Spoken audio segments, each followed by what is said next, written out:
Hi guys. Tonight we ease ourselves back into the winter of 1936, and you feel that first sharp bite of cold on the air, as if you've stepped outside your own door.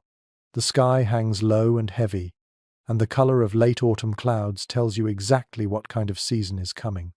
A darker grey, a grittier edge, the kind of look that makes you instinctively pull your coat a little tighter. You stand there as the wind curls around your ears, and something in you knows this isn't just an early chill. This is the start of something historic. You probably won't survive this, at least not without a very large mug of cocoa. So, before you get comfortable, take a moment to like the video and subscribe, but only if you genuinely enjoy what I do here. And as always, tell me where you are listening from and what time it is for you. Now, dim the lights, and you slip directly into the world of 1936. You reach the edge of the small main street. Stores huddle together. A hardware shop, a bakery, a dim grocery with frosted windows. A sign taped to the bakery door flaps in the wind. The paper is stiff with cold. You smooth it down gently and read it. Early closing tonight due to freezing conditions. It feels like the town itself is bracing for impact. You press your hands deeper into your pockets, noticing how the cold stings your knuckles. People in 1936 don't talk about wind chill numbers because meteorologists haven't standardized them yet. What they talk about is the kind of cold that makes the inside of your nose freeze, and the kind that gets into your bones and refuses to leave. That is exactly what you feel right now. A mainstream historical fact filters into your mind. This winter will eventually rank as one of the coldest ever recorded in the continental United States. Temperatures in parts of the Midwest will plunge to 40 or 50 degrees below zero, but you are not there yet. You are standing at the very beginning, when the cold is only whispering a warning. As you keep walking, you notice something odd near a fence post. Someone has left a pair of mittens hanging there, old wool, patched at the palms, stiff with frost.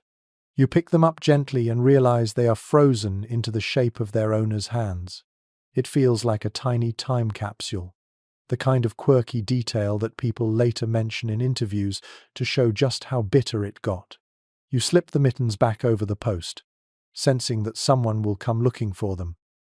Ahead of you, a farmhouse crouches behind a windbreak of tall pines. Light glows softly from one window, a warm yellow square in the grey morning. As you approach, you hear the faint rhythm of a pump handle squeaking. A woman in a thick coat is trying to coax water from the well before it freezes for the day. She nods at you, breath clouding out in lonely little bursts. You can almost hear her thoughts. This is too early. Winter wasn't supposed to arrive until later. Historians still argue whether the early cold snap that year was driven primarily by Arctic air outbreaks or by unusual jet stream patterns. But you are not thinking about scientific charts as you watch her battle with the pump. You are thinking about how you would feel if every daily chore required a stubborn tug of war with the elements. A truck rumbles down the road behind you, coughing up a cloud of exhaust that hangs low in the air like a sluggish ghost. The driver waves as he passes, bundled so tightly it is impossible to see what expression he wears. Even the truck seems cold, metal groaning as if it resents being awake. You follow its tracks for a moment and notice how the frost paints delicate patterns along the tire edges. Beauty and discomfort wrapped together, which is exactly what winter tends to do. To your left, a small creek cuts through the field. You step closer to it, drawn by the faint sound of water still moving. Ice forms along the edges in fragile feathers, white and thin as glass. You crouch down and touch the surface. It is colder than anything in your modern life feels. Not the crisp cold of a well-air-conditioned room, not the soft cold of refrigerated groceries. This is real cold, hungry cold, a cold that wants to teach you a lesson. A man appears from the barn, leading a cow that clearly does not want to leave her warm spot. He murmurs something reassuring to her, though you can tell it is more for himself than for the animal. You step aside as they pass, watching steam rise from the cow's nostrils. The man offers you a polite greeting, but his eyes flick toward the sky. Everyone keeps looking up, half expecting something else to fall. Snow, sleet, maybe a sign that the cold has reached its limit. But the sky gives nothing away. You keep moving toward town. Telephone lines whistle as the wind sings through them. Houses appear more frequently now, each with smoke drifting from stovepipes in long, soft plumes. That smell of coal and wood blends with the crisp scent of ice in a combination that feels like stepping straight into an old photograph. A couple walks past you, carrying a sack of potatoes between them. They nod politely, but their tight shoulders tell you everything. People in 1936 are already worried. They sense something unusual in the air, even if no one is saying it outright yet. You reach the edge of the small main street. Stores huddle together. A hardware shop, a bakery, a dim grocery with frosted windows. A sign taped to the bakery door flaps in the wind. The paper is stiff with cold. You smooth it down gently and read it. Early closing tonight due to freezing conditions. It feels like the town itself is bracing for impact. Inside your coat, your body radiates tiny shivers. You are learning something important about the winter of 1936.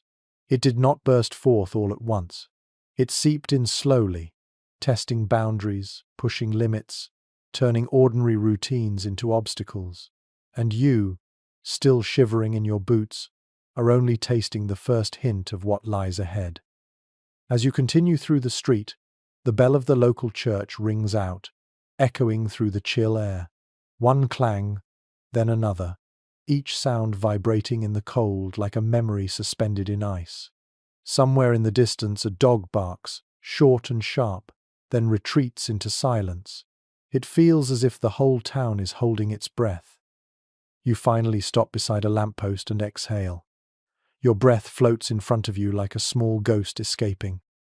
You rub your hands together, trying to restore a bit of warmth. This is the moment, right here, when you understand the truth. Winter has descended early, and it is only getting started.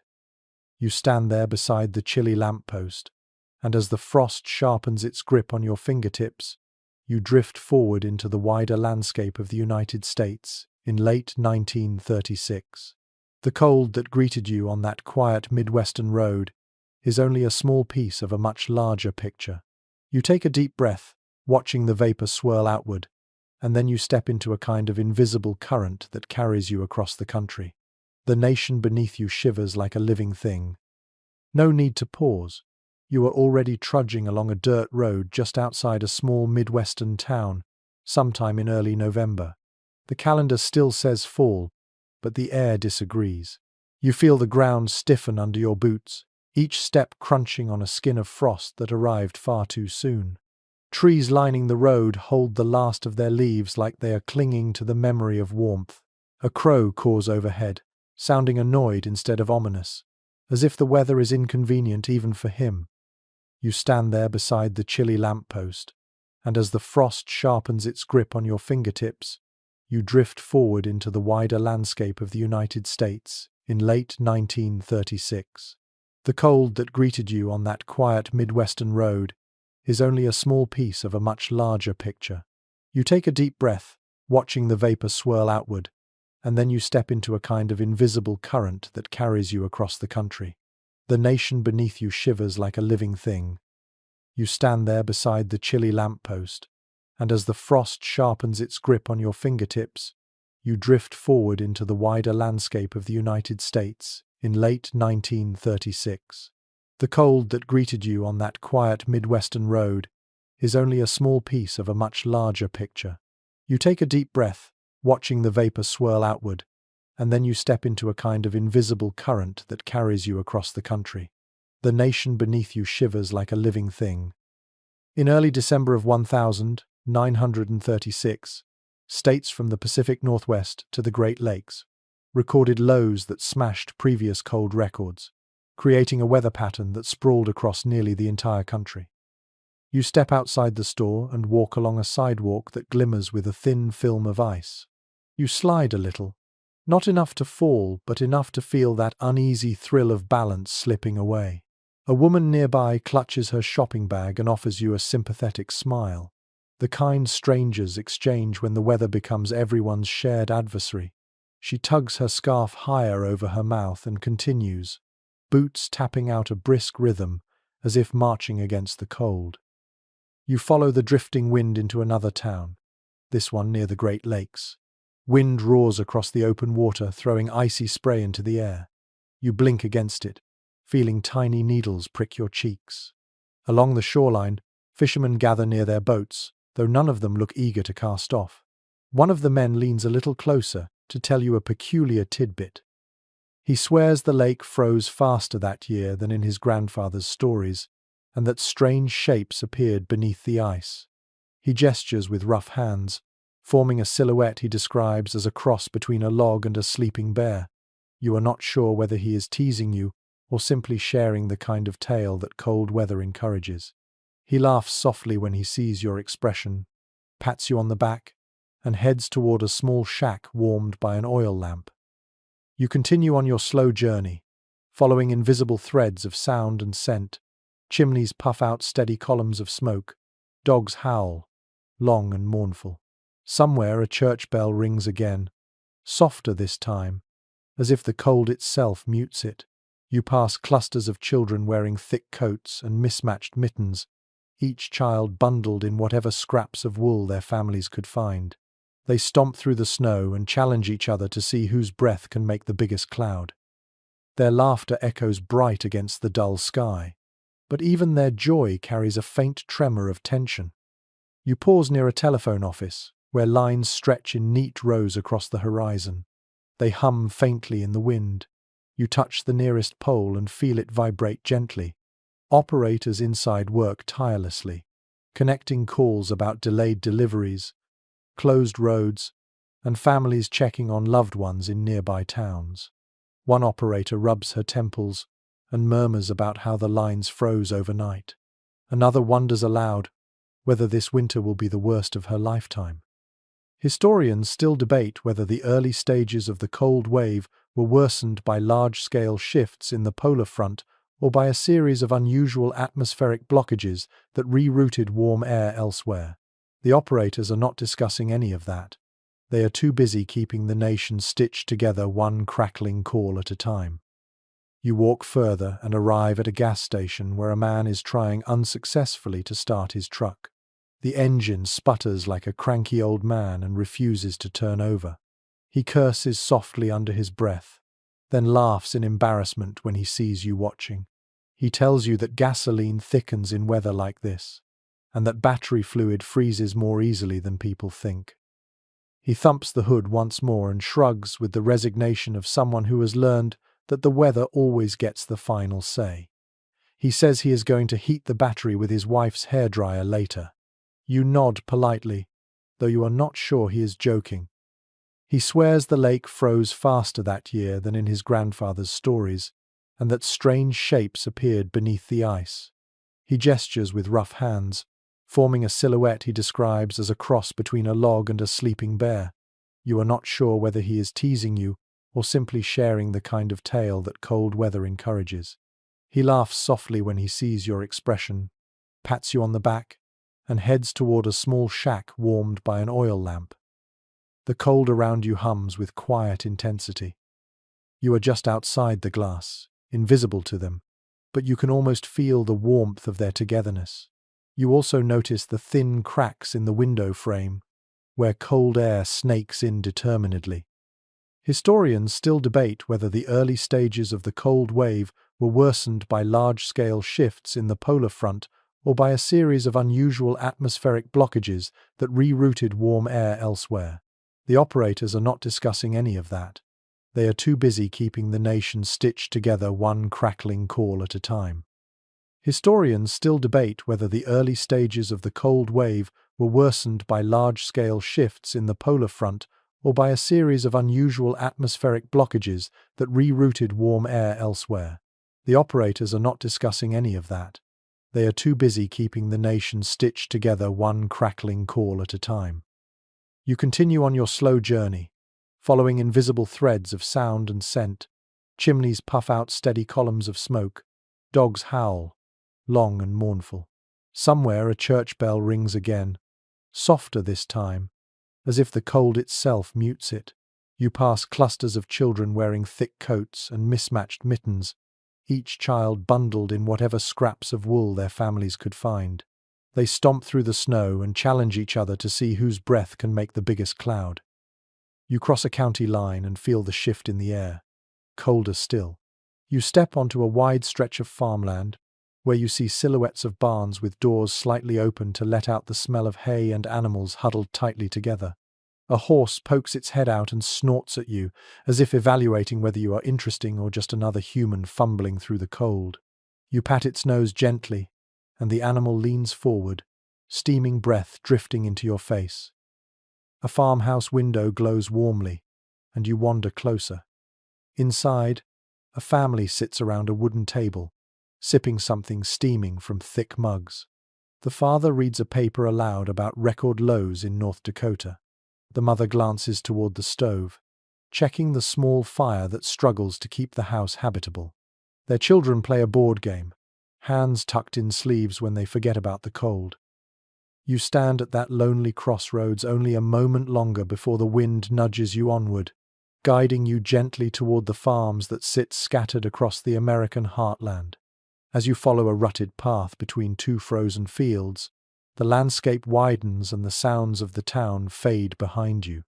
The crunch beneath your boots changes, turning from the crisp snap of thin ice into the deeper, muffled press of snow that has been trampled by livestock and wagon wheels. You push your hands deeper into your pockets, feeling how the cold makes your fingertips ache, and you realize that if the towns are shivering, the farms are outright suffering. A rooster crows somewhere ahead, but it is not the bright, confident sound you expect. Instead, it is hoarse, almost insulted by the air it must breathe. You follow the noise until you reach a low wooden fence that encloses a modest farmyard. The boards of the fence glitter with a delicate layer of frost, each slat painted white by the breath of the night. You tap one lightly with your knuckle, and the frost breaks into tiny crystals that drift to the ground like miniature stars. And you realize the nation is only beginning to understand what kind of winter it is truly facing. Beyond the fence, you see the farmhouse, its roof sagging gently under the weight of early snow. It is one of the few warm things in this landscape. A rooster crows somewhere ahead, but it is not the bright, confident sound you expect. Instead, it is hoarse, almost insulted by the air it must breathe. You follow the noise until you reach a low wooden fence that encloses a modest farmyard. The boards of the fence glitter with a delicate layer of frost, each slat painted white by the breath of the night. You tap one lightly with your knuckle, and the frost breaks into tiny crystals that drift to the ground like miniature stars. The farmer lifts it and shows you how the surface freezes every hour, forming a thin lid he must break repeatedly throughout the day so the animals can drink. A mainstream historical fact drifts into your thoughts. Many farmers in the winter of 1936 reported losing livestock not only to the cold, but to dehydration, because the water froze faster than they could break it. The farmer points toward the far corner of the barn, where a calf lies on a bed of straw. You step closer and notice that the calf is covered with a crude little coat sewn from old burlap sacks. The farmer smiles apologetically. It is not much, but it helps the newborn survive nights that dip to stunning lows. You crouch beside the calf and gently brush your fingers along its back. It blinks at you with dark, shiny eyes, and you wonder how many families pinned their hopes on fragile creatures like this. The farmer leads you outside again and shows you his well. The wooden cover is half frozen shut, but he forces it open with a grunt. A thin rope dangles into the darkness. He explains that he must lower a lantern down the well every few hours to keep the water from freezing solid. You imagine doing this in the middle of the night, when the wind shrieks around the house and the darkness settles heavily over the fields. A task that in warm months is simple becomes something that steals sleep, warmth, and energy. As you walk through the yard, you hear a sharp crack nearby. You turn just in time to see the handle of a metal shovel snap in half as a teenage boy attempts to chip ice from the ground. He stares at the broken handle with mild disbelief. The boy laughs and mutters a quirky tidbit that people in the area like to repeat. In weather like this, wood behaves more like brittle candy. Breaks clean in two if you look at it wrong. You grin because the humor is not lost on you. People often lean on jokes to survive hard seasons. You continue onward, following the farm path until it leads you into a wide field of winter wheat. You do not see much wheat, though. The plants stand stiff and fragile at your feet, their tips frosted white. Some stalks bend pitifully, others lie flat against the earth. The farmer catches up to you and crouches beside one of the plants. He touches it gently and shakes his head. He says he is not sure how many will survive. Historians still debate whether the winter of 1936 caused more agricultural damage than the earlier droughts of the decade. But this farmer is not interested in scholarly arguments. He is focused on a single question that repeats in his mind. Will there be enough to harvest? You continue walking through the fields and notice a distant shape moving slowly along a fence line. It is another farmer, leading a struggling mule through the snow. You approach and see he has wrapped the mule's legs with strips of old blankets to protect them from frostbite.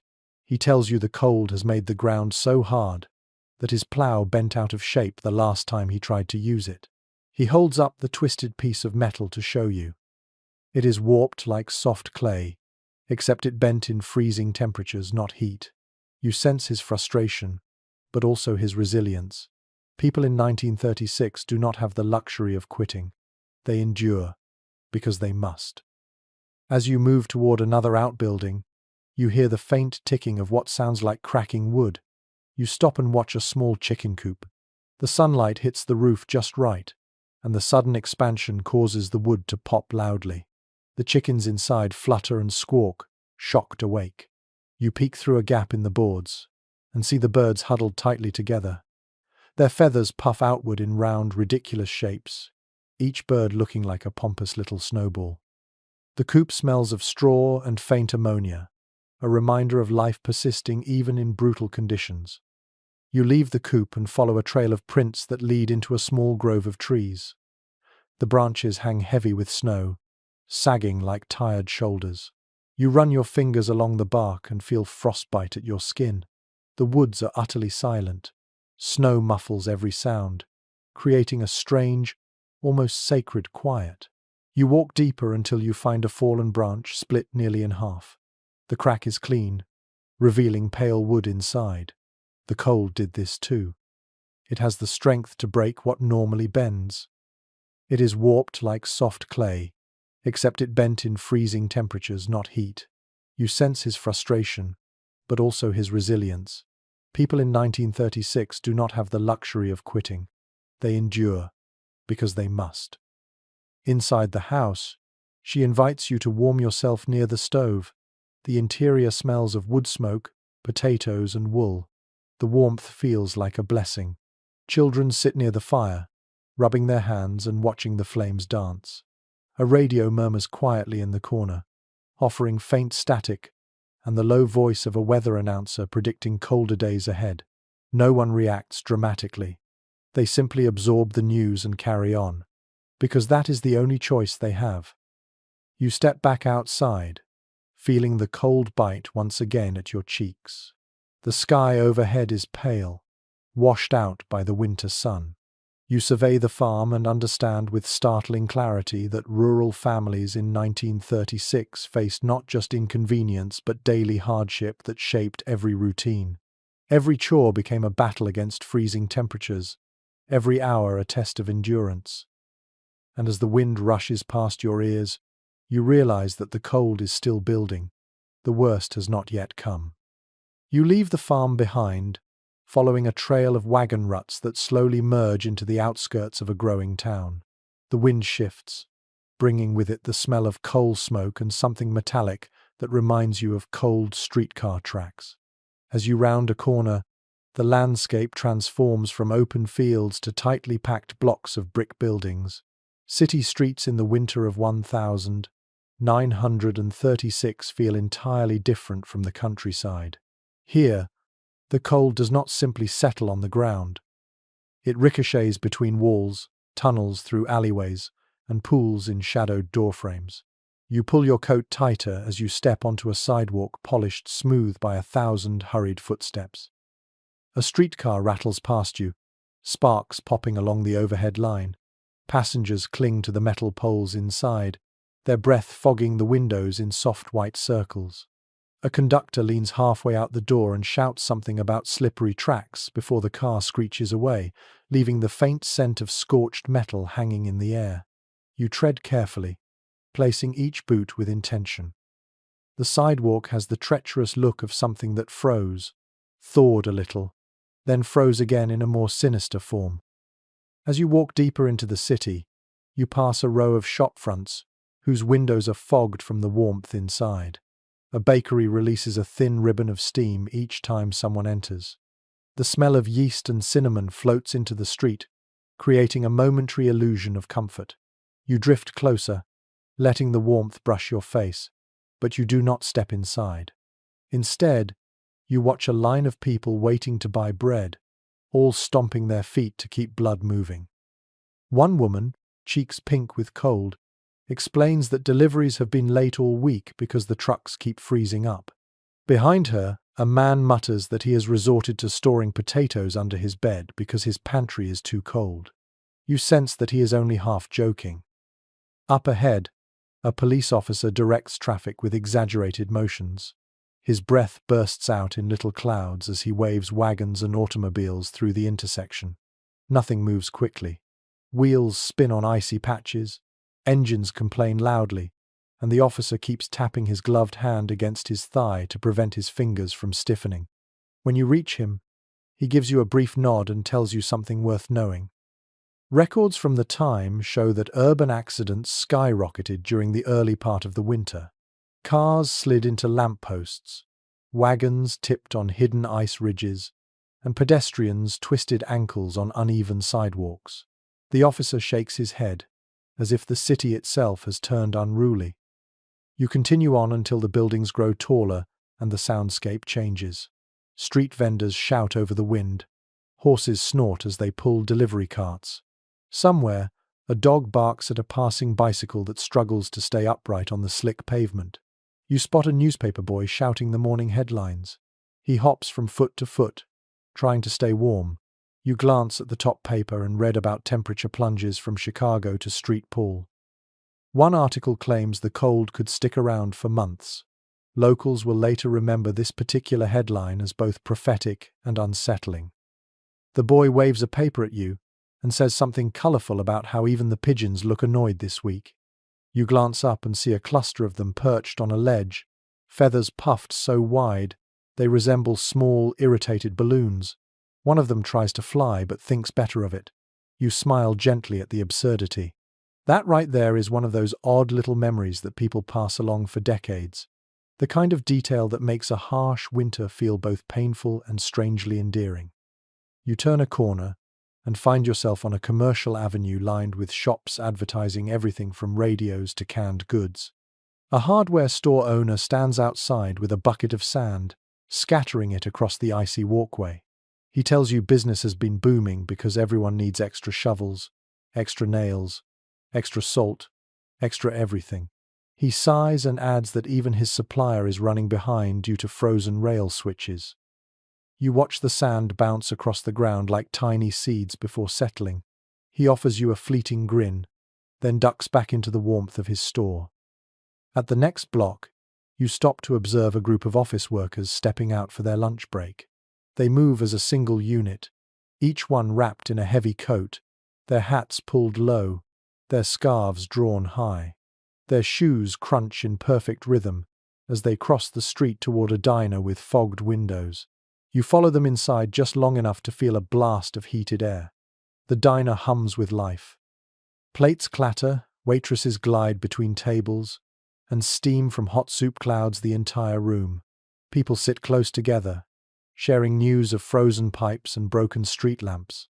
The conversations overlap until they form a cozy white noise. As you slip back outside, the cold feels sharper, as if it is punishing you for leaving warmth behind. You walk toward a wide boulevard where the city traffic moves with glacial patience. A taxi sputters as it idles, every exhale from the exhaust twisting into crisp white mist. The driver leans out his window to tell you something curious. He claims that he keeps a brick wrapped in towels under the front seat because heating the brick on his stove each morning gives the car a fighting chance to start. It is an offbeat workaround, but he insists it saved him 3 times last week alone. You wander further until you reach a tall iron bridge arching over a partially frozen river. The water below flows sluggishly, choked by sheets of ice that bump softly into one another. You lean over the railing and listen to the muted clicks of breaking crystals.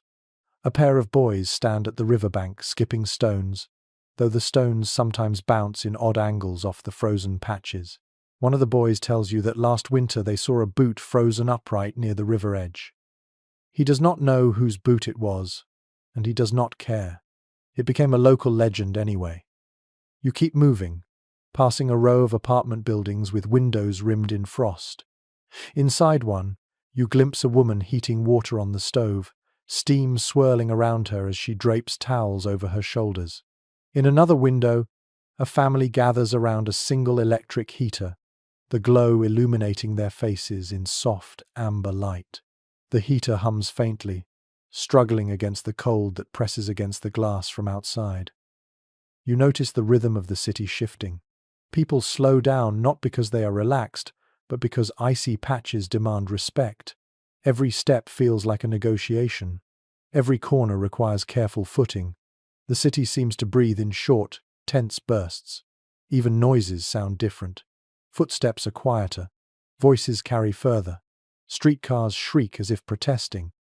Farther along, you pass a small park where the fountain stands completely still, transformed into a sculpture of jagged ice. Children poke at it with sticks, fascinated by how the frozen water glows in the weak winter sun. A man on a nearby bench smokes a pipe, watching them with a patient smile. He mentions that city crews tried to drain the fountain earlier in the week, but the pipes froze before they finished. This small frozen monument will probably remain until spring. You take a deep breath, letting the icy air fill your lungs. You feel the cold against your eyelashes, against the inside of your nose, against every surface of your skin. And as you stand there, you understand something essential. City life, during the brutal winter of 1936, did not stop, but it shifted. It adapted. People endured, each in their own way, finding pockets of warmth where they could, and trusting that eventually the cold would lift. But as you turn toward the next street, you sense that conditions are only beginning to tighten their grip. Something even more challenging is waiting just ahead. You leave the frozen fountain behind and drift into a quieter neighborhood where homes sit shoulder to shoulder, each one exhaling thin ribbons of smoke into the pale winter sky. The cold deepens here, settling into the spaces between houses like an uninvited guest. As you walk along the narrow street, you feel the temperature nibbling at your fingertips even through your gloves. Homes in 1936 struggle in ways that modern insulation would never allow. Every porch board creaks. Every window edge leaks. Every wall seems to tremble with the effort of holding back the night. You slow your steps outside a small wooden house where a woman stands on the stoop, shaking out a quilt. The quilt stiffens as she holds it, edges freezing into shallow folds. She laughs softly, not because it is funny, but because laughter is easier than frustration. She waves you inside, and you cross the threshold into a space that smells of coal smoke, onions simmering in a pot, and damp wool drying near the stove. The warmth is patchy. Some corners feel cozy, others feel like forgotten pockets of the outdoors. She shows you her stove first, a black iron beast at the center of the house. According to reports kept from that era, coal-burning stoves like this were the primary source of heat for the majority of households, even in larger cities. The woman taps the side of it affectionately, though she admits it has been temperamental this season. She points to a small tin bucket filled with coal chunks, explaining that they ration each scoop carefully. Deliveries have been late all winter, and prices have crept higher than anyone expected. As she stirs the pot bubbling on the stove, she shares a local oddity with you. Some families place bricks inside the oven just long enough to warm them, then wrap the bricks in old towels to use as makeshift bed warmers. She laughs again and says her grandmother insists this trick is older than the country itself. You tuck the image away in your mind, amused at how ingenuity blooms under hardship. You move to the living room, where a draught slips through the gaps between the floorboards. A young boy kneels beside a window, pushing strips of cloth into the cracks with a butter knife. He glances up and explains that the wind whistles so loudly through this window at night that it sounds like a ghost complaining. His mother rolls her eyes, but she does not argue. She has heard that very sound. You run your fingertips along the window frame. Cold seeps through instantly. In the faint light, you notice the glass rattles gently with each gust of wind. The family has lined the sill with old newspapers for extra insulation. Many households did the same that winter, layering fabric, paper, and even cardboard to keep out the icy drafts. It is not beautiful, but it is practical, and practicality becomes a kind of art form during harsh seasons. A man enters the room carrying an armload of firewood. His boots leave damp prints on the floorboards, and he grunts as he drops the logs beside the stove. He tells you that chopping wood this year feels like splitting stone.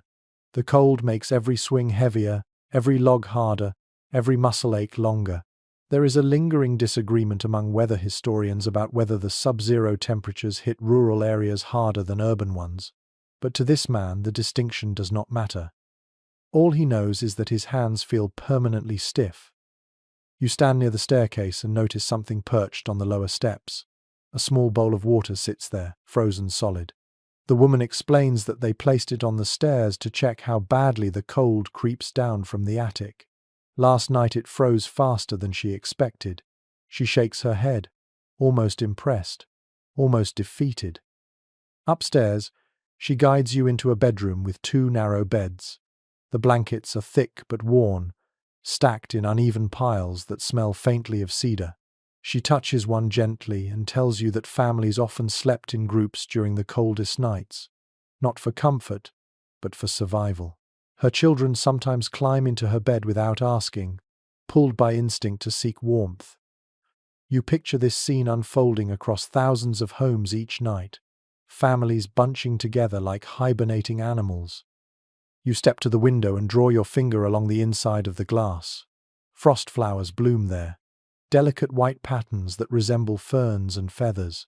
You breathe lightly and watch them glow in the dim daylight. People in 1936 often commented on frost patterns, giving them poetic names or imagining faces within them. You hear the man downstairs jokingly call them nature's wallpaper. Back in the kitchen, the woman pours you a cup of something warm. Not coffee, not tea, something simple, like weak broth or hot water with a slice of apple. She tells you that keeping the house warm drains coal faster than they would like, so they use the stove sparingly, heating water once in the morning and once in the evening. The aroma drifting from her pot hints at onions, potatoes, maybe a scrap of ham. Winter meals this year prioritize fuel efficiency. One pot simmering slowly is better than firing the stove twice. A sudden noise rattles the back door. The man opens it cautiously, revealing a neighbor in a thick coat holding a toolbox. He enters quickly to escape the wind and explains that he is making rounds to help families repair drafty doors. He shows you a strip of leather he plans to nail across the bottom of the frame. People take turns helping one another. When winter tightens its grip, kindness becomes a necessity. He mentions something interesting as he works. City directories from the late 1932 often contain notes about volunteer fix-it crews who traveled block by block sealing windows, adjusting chimneys, and sharing materials from house to house. Some historians believe this collective effort helped reduce casualties during the coldest months, though not all agree on how significant the impact truly was. The neighbor pounds a nail into place and shrugs as if to say the debate does not change what needed doing. You move through the house one last time, paying attention to every detail. The slow drip of melted snow from the man's boots, the dull glow of the stove, the quiet shivering of the window frames, the faint hum of the radio offering voices that sound distant and tired. Even the wallpaper seems to curl slightly at the edges, reacting to the cold like a living thing. As you step back outside, the cold strikes you with renewed sharpness. You turn to look at the little house again. It stands firm, though it wavers at the edges, fighting the season with everything it has. You walk onward knowing that this home is only one of countless others waging the same nightly battle, keeping the cold at bay with quilts, coal, and quiet determination. And as you continue down the street, you sense that this struggle for warmth will only grow more intense as the season unfolds. The neighbor pounds a nail into place and shrugs as if to say the debate does not change what needed doing. Wagons rattle past with a certain urgency. Everyone is thinking about fuel. You cross a set of streetcar tracks and arrive at the coal yard.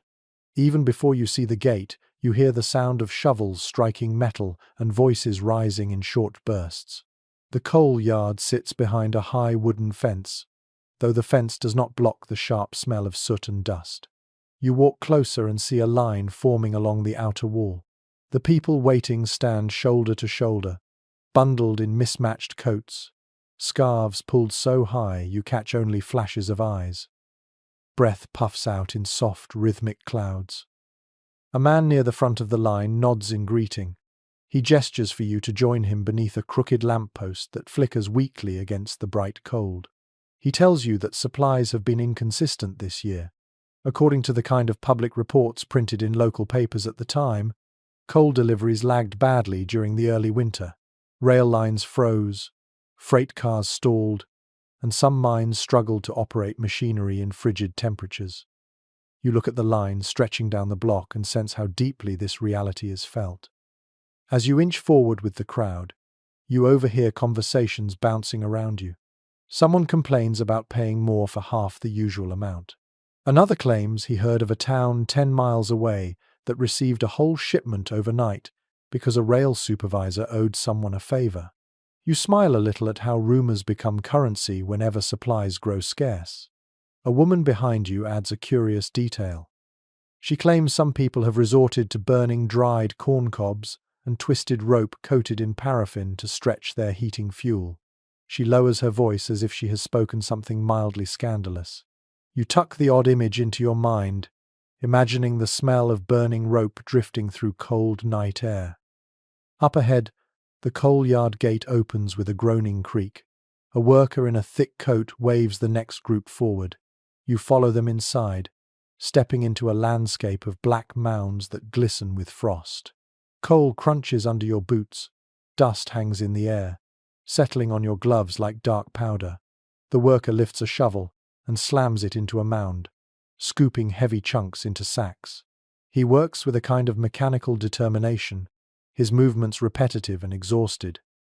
He glances at you and says something worth noting.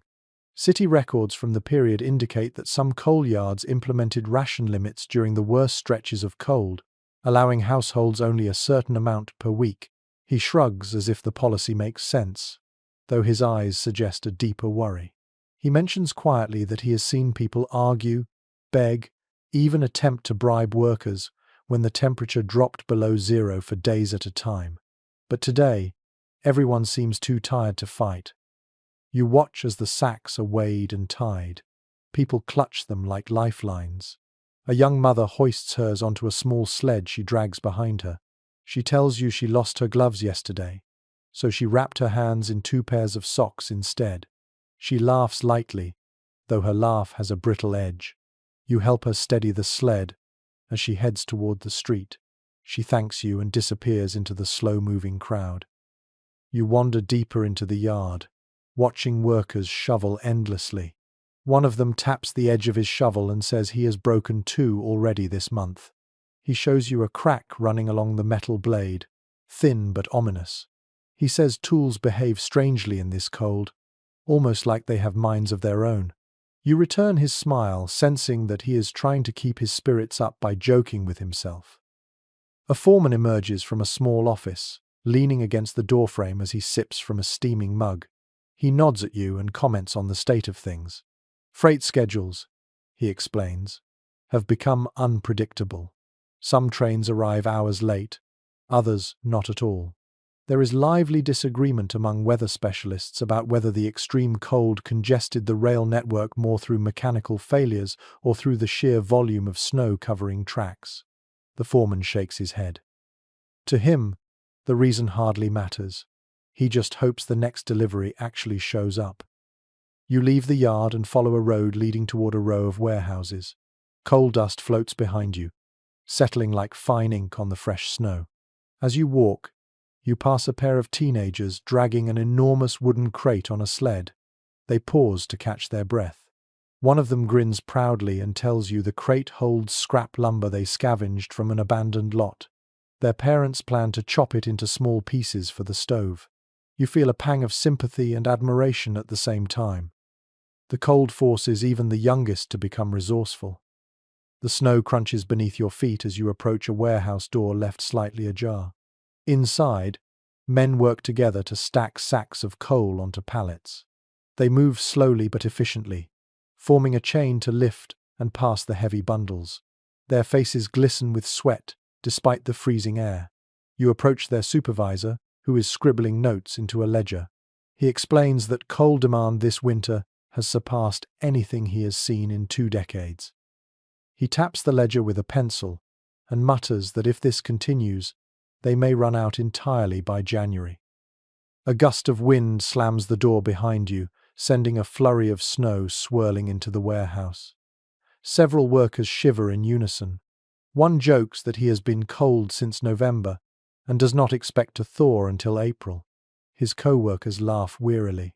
It is the kind of humor that keeps people moving when conditions threaten to grind them down. You step outside again and continue down the road. Your breath curls in front of you like slow smoke.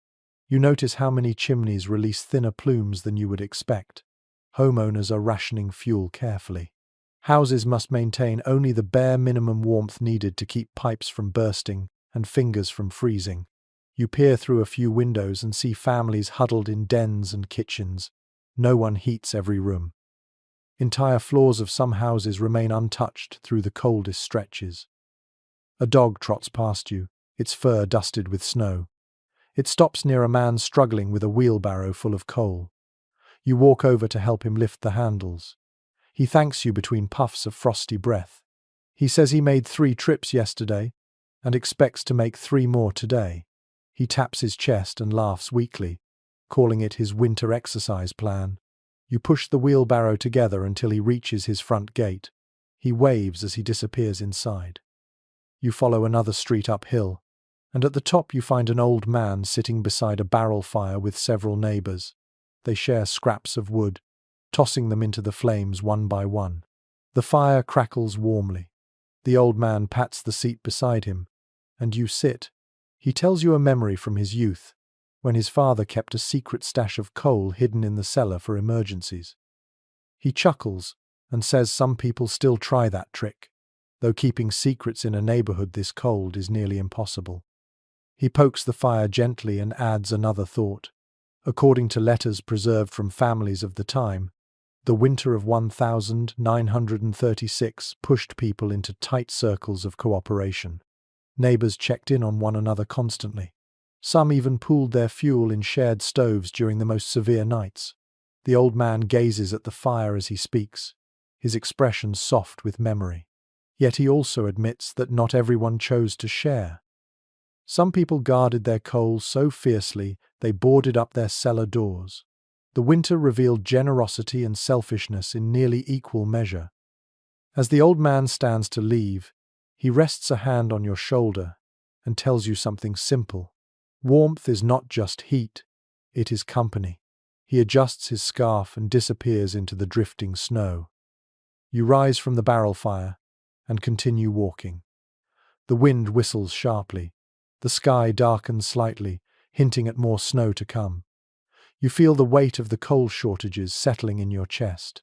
Families rationing, workers exhausted, trains delayed, streets filled with anxious patients.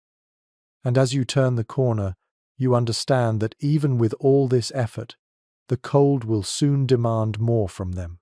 Much more. You walk away from the fading glow of the barrel fire and slip back into the rhythm of ordinary life, unfolding under extraordinary cold. The city hums faintly behind you, but now you cross a small bridge and return to quieter streets where people cling to their routines, as if routine itself could warm the bones. The dawn light softens as clouds drift low and heavy, hinting at another wave of snow on the way. You take a deep breath, catching the scent of frozen laundry, coal smoke, and the faint sweetness of boiling porridge wafting from open kitchen vents. Ahead, you spot a woman carrying a basket of stiff, frost-crusted sheets. She pauses at her porch steps, tapping each sheet gently until it flexes enough to fold. She smiles when she sees you watching and calls out that the cold works faster than she does. She lifts one sheet proudly and snaps it in the air. It makes a sound closer to cracking cardboard than fluttering fabric. She leans closer to confide that some mornings she finds her laundry frozen in strange shapes that remind her of sculptures. You laugh softly with her as you picture a shirt captured mid-flap forever. She shrugs, amused by the winter's odd habits. As she disappears inside, you continue down the street and hear the steady rhythm of boots crunching behind you. A group of factory workers marches in single file toward a brick building at the end of the road. They move slowly, conserving energy, their collars turned high to block the wind. You follow them briefly and notice how even their breath falls into a synchronized pattern. When they reach the entrance, one of them explains that the factory recently shortened shifts to reduce accidents. Archived municipal notes from the period indicate that many employers adapted working hours because machinery stiffened in the cold, making mills and foundries more dangerous than usual. Inside the building, the warmth is patchy and inconsistent. You hear the clunk of gears struggling through thick grease. A foreman shouts orders from a raised platform, but his voice carries oddly, muffled as if the cold dampens the air itself. A worker near you wipes frost from his eyebrows and jokes that his eyelashes froze together last week when he blinked too slowly. You chuckle until he admits he is not exaggerating. It really happened. His co-workers nod, all familiar with the strange physical tricks this winter plays. You step back outside as the shift whistle echoes across the district and begin walking toward a row of narrow alleys. On a side porch, a mother kneels beside a metal wash basin, breaking a thin crust of ice that formed overnight on the soapy water she forgot to empty. She mutters that she heated the water only a few hours ago and cannot believe how quickly it froze.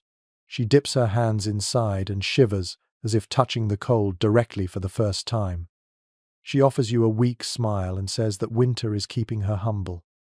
A few houses down, an elderly man leans over his railing, staring irritably at the sidewalk. You follow his gaze and see his morning milk delivery frozen solid inside the glass bottle. The ice has expanded just enough to lift the cap. He gestures at it dramatically and tells you he sometimes finds the cream pushed up like a pale cork.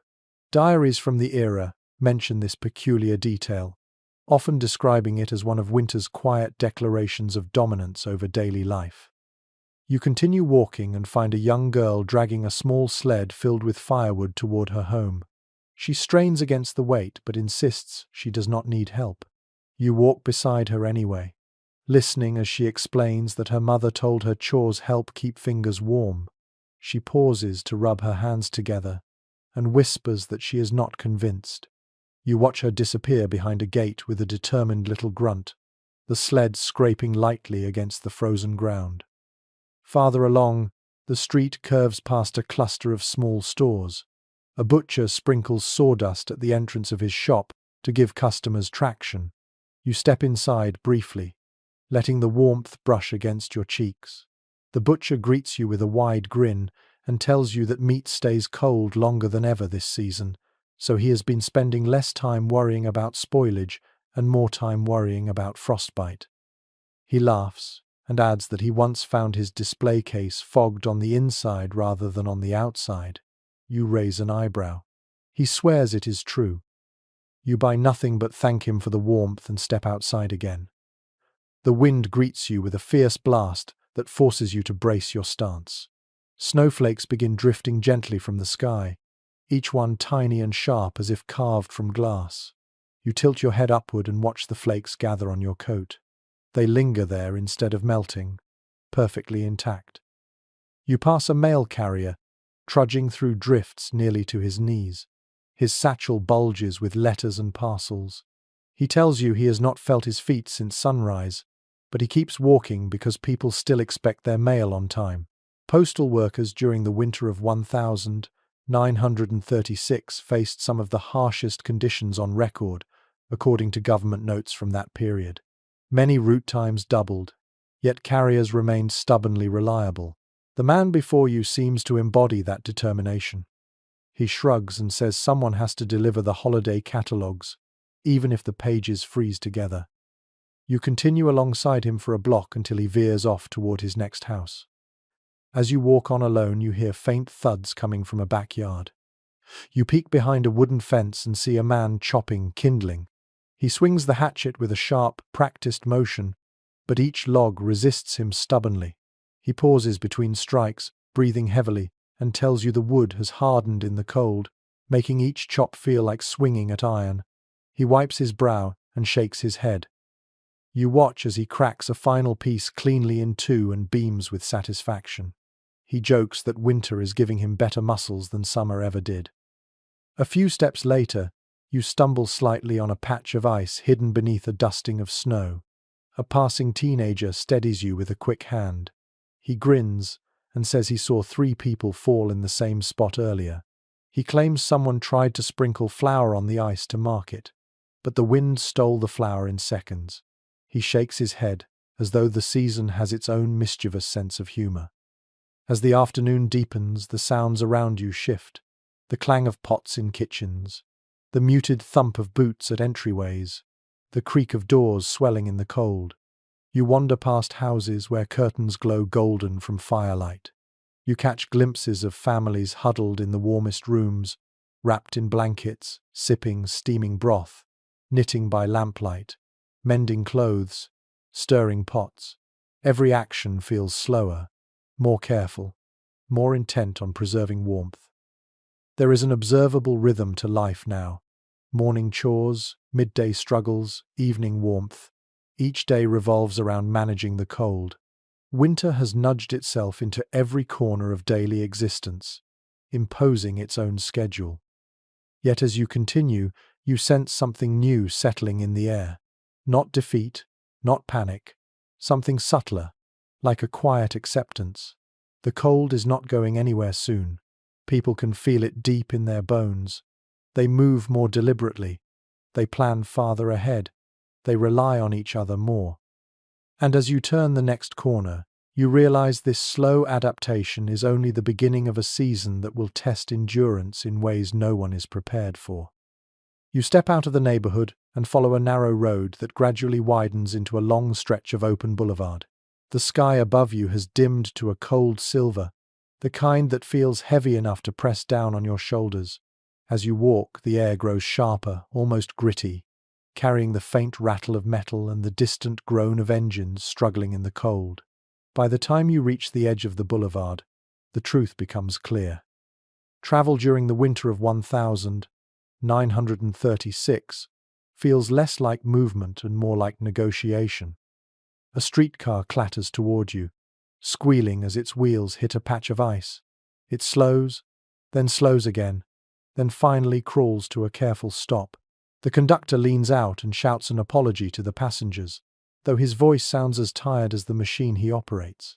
You watch the passengers step off one by one, clinging to the rails as if dismounting a restless animal. They land cautiously on the slick ground, adjusting hats and pulling scarves higher. One woman mutters that she could have walked faster. You believe her.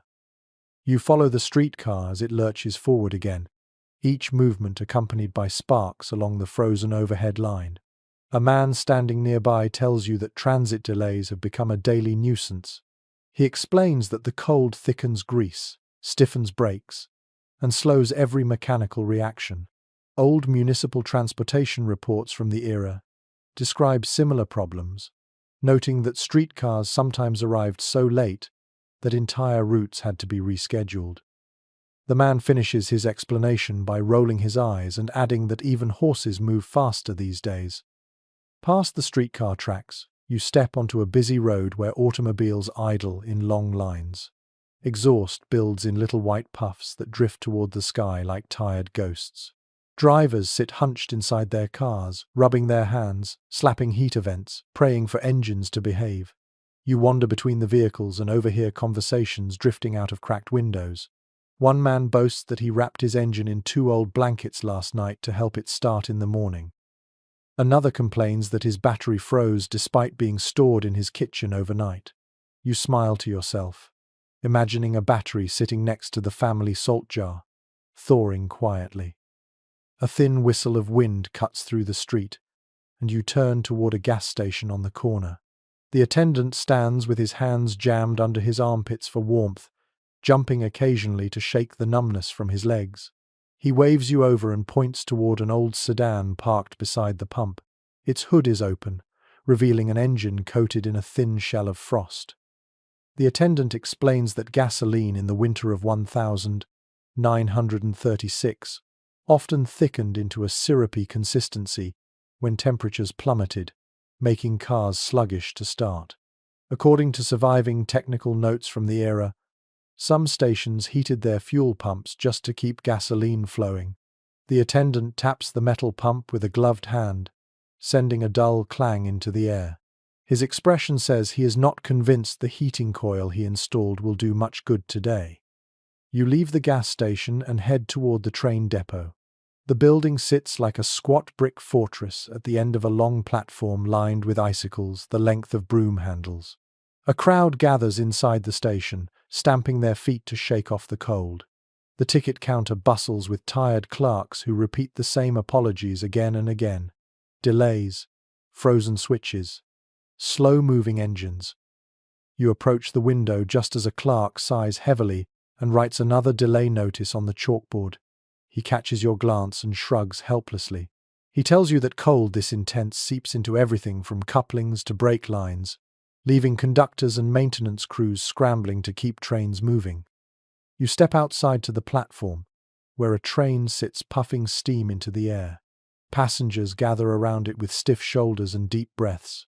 A conductor marches up and down the line shouting last-minute instructions. You hear him mutter that the locomotive refused to start earlier and that the crew resorted to building fires under parts of the engine to warm it. Diaries written by railroad workers from this period mention similar scenes, describing mornings spent crouched beneath locomotives holding kerosene lamps close to frozen pipes. Standing there on the platform, you imagine the men hunched low, their breath rising in thick clouds as they coaxed the giant machine awake. The train door opens, revealing a wave of warm air that smells faintly of leather and coal smoke. Passengers strap suitcases to their backs and climb aboard cautiously, boots slipping on ice-caked steps. You watch as they find seats, rubbing their hands together, peeling off stiff scarves.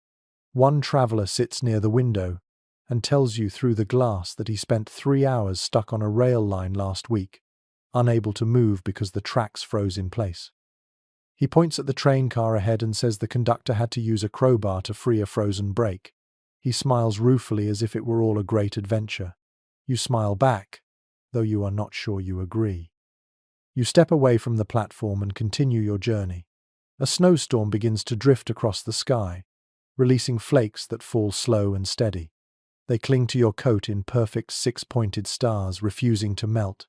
You cross a bridge overlooking a road where several horses pull a mail wagon through the snow. Their hooves clop heavily, each sound muffled by the powder beneath them. A bundled mail driver glances up and nods. He shouts that the horses handle the cold better than the trucks do, which is why he relies on them even for long routes. Postal documents from the mid-1932s confirm that some rural areas reverted to horse-drawn deliveries during the harshest weather. You watch the wagon vanish into the swirling storm, wheels creaking through the drifts. She demonstrates by shaking her own pen, which rattles faintly. You hold back a laugh, imagining students battling not just homework but frozen ink. You stand with them a moment, catching the sound of their laughter as it mixes with the soft hiss of falling snow. Shared discomfort becomes a kind of bonding. You step outside to the platform, where a train sits puffing steam into the air. Passengers gather around it with stiff shoulders and deep breaths. A conductor marches up and down the line, shouting last-minute instructions. You hear him mutter that the locomotive refused to start earlier and that the crew resorted to building fires under parts of the engine to warm it. Diaries written by railroad workers from this period mention similar scenes, describing mornings spent crouched beneath locomotives holding kerosene lamps close to frozen pipes. Standing there on the platform, you imagine the men hunched low, their breath rising in thick clouds as they coaxed the giant machine awake. Walking farther, you find a man at the crossroads, adjusting the harness on his mule. He strokes the animal's neck, murmuring gently. He tells you that the mule sometimes refuses to move on the iciest days, planting its feet like a stubborn philosopher contemplating the meaning of life. The man laughs and says that, honestly, he cannot blame the animal. When the weather is this cold, everyone questions their life choices. And as you turn the next corner, you realize this slow adaptation is only the beginning of a season that will test endurance in ways no one is prepared for. You leave the group as the driver continues tinkering. A frozen bicycle leans against a fence nearby, its chain stiff and coated with frost. You run your fingers along the metal and feel the sting of cold even through your gloves. A teenager runs out of a nearby house, waving cheerfully, and tells you that cyclists in town have started warming their chains over wood stoves before riding. He claims someone tried pedaling so fast the other day that the chain snapped clean in two. She sighs deeply, then smiles as if determined to make the best of it. Snow thickens as the day continues. Roads grow quieter. The few vehicles passing move slowly, wheels biting at the frozen ground. You step aside for a truck carrying barrels of kerosene. The driver waves and yells that he has slid into 3 ditches this week but refuses to give up. He thumps his chest dramatically and shouts that winter will not beat him. Then he immediately slows down as his wheels skid. You grin and wish him luck as he crawls forward again. And as you step toward the dim glow of the next streetlight, you sense that the winter is beginning to reshape not just routines, but expectations themselves. You leave the dim streetlight behind and follow the sound of youthful chatter drifting from a cluster of low brick buildings up ahead. The closer you get, the more distinct the voices become, bright and hurried, punctuated by laughter that steams into the frozen air. You turn a corner and find yourself looking at a row of small schools, each one standing stubbornly against the bitter cold. Snow piles against their foundations, windows glow with dim yellow light, and smoke creeps from chimneys in thin, wavering strands. Yet even from a distance, you sense that learning in 1936 feels different this winter, slower, harder, a daily challenge. You push open the front door of the nearest school, and a blast of frigid air slips inside with you before the door shuts again. The hallway is dim, lined with wooden benches and hooks holding scarves stiff with frost. You stamp snow from your boots and move toward the nearest classroom where a teacher's voice drones steadily. Inside, breath fogs the air in soft white wisps that rise and fade like tiny ghosts. Children sit bundled in coats, hats, and mittens, scribbling with hands that tremble ever so slightly. Their noses are pink, their cheeks flushed, their eyes tired but determined. You walk onward, noticing that even the wind has grown quieter, as though the world is exhausted by the effort of moving through such bitter cold. The rhythm of travel has slowed to a crawl. Every journey takes longer. Every decision feels heavier. People adapt, but the strain shows in their eyes. The teacher asks the children to move forward a few inches, compressing them into a tight crescent of shivering bodies. One boy lifts his hand to answer a question, but the movement looks stiff, like he is lifting a frozen branch rather than a limb. He offers the correct answer, then quickly buries his hands inside his coat sleeves again. You move closer to the stove, feeling its gentle warmth brush your face. Even so, the cold strikes your back like a sheet of ice. The children barely notice. They have grown accustomed to discomfort that would send a modern classroom home for the day. Near the window, frost curls across the glass in feathery spirals. A little girl traces patterns in it with her mittened finger, whispering to her friend that it looks like a frozen forest. Her friend insists it looks like a sleeping dragon. You smile softly at their imagination. Then another girl leans in and mentions a small oddity she heard from her father. Sometimes, when the cold is severe, ink freezes inside pens, unless kept near the stove. She demonstrates by shaking her own pen, which rattles faintly. You hold back a laugh, imagining students battling not just homework but frozen ink.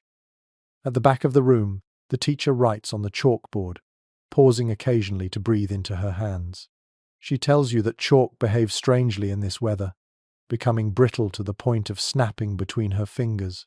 Meanwhile, the boards themselves sometimes frost over, forcing her to wipe them down repeatedly with warm cloths. She confesses that keeping lessons going on days like this feels like a victory, no matter how small. The teacher, a woman with kind eyes and sleeves rolled to her elbows, pauses briefly to warm her hands over a small stove in the corner. That stove glows faintly but gives off only modest heat, barely managing to warm the few feet around it. According to contemporary schoolhouse accounts preserved in county archives, many classrooms during this winter operated with insufficient heating, forcing teachers to cluster students closer to the warmth when the temperature dropped dangerously low. Historical descriptions from the period mention teachers who arrived an hour early each morning just to light stoves, only to find the rooms still cold when students arrived. You follow the hallway into another classroom where students recite passages in unison. Their voices tremble in the cold, rising unevenly as breath condenses in front of their mouths. The teacher here is younger, pacing back and forth, trying to generate warmth through motion. He stops to push a draft stopper against the bottom of the door, then taps the top of the stove to coax a bit more heat from it. As you exit the classroom, you wander into the cafeteria, where benches sit empty and long tables gleam faintly beneath the dim lights. A lunch worker stirs a pot of hot soup, steam rising pleasantly into the cold room. She tells you that on frigid days like this they serve extra broth because it warms children faster than sandwiches. She smiles proudly and mentions that local churches sometimes send bread or potatoes to help feed the students. Community support acts as a lifeline in times like these. You walk outside again, hearing the sudden chaotic noise of recess. Children burst from the side door, tumbling into the snow with wild energy. They run, slide, tackle and tumble, releasing the cold from their bodies in noisy bursts. One girl shows you a peculiar trick. She lifts a metal spoon she brought from home and holds it in the air until frost coats it. Then she presses it gently against her coat, marveling at the instant freeze mark it leaves. You watch her giggle and repeat the experiment. Winter has become not just an obstacle but a curious playground. A group of boys builds a ramp and tries to slide across it using cardboard scraps. One boy shouts that the cardboard gets slicker the colder it gets. Another points to a frozen patch of snow and swears he saw a squirrel skidding on it earlier, looking more confused than frightened. You cannot help smiling.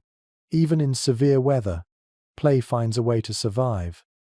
A teacher supervising recess steps toward you, rubbing her gloved hands together.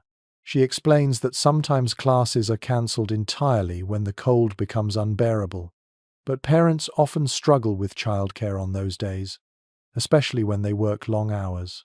School boards debated the issue frequently during this winter, reflecting ongoing uncertainty about how to balance safety with practicality.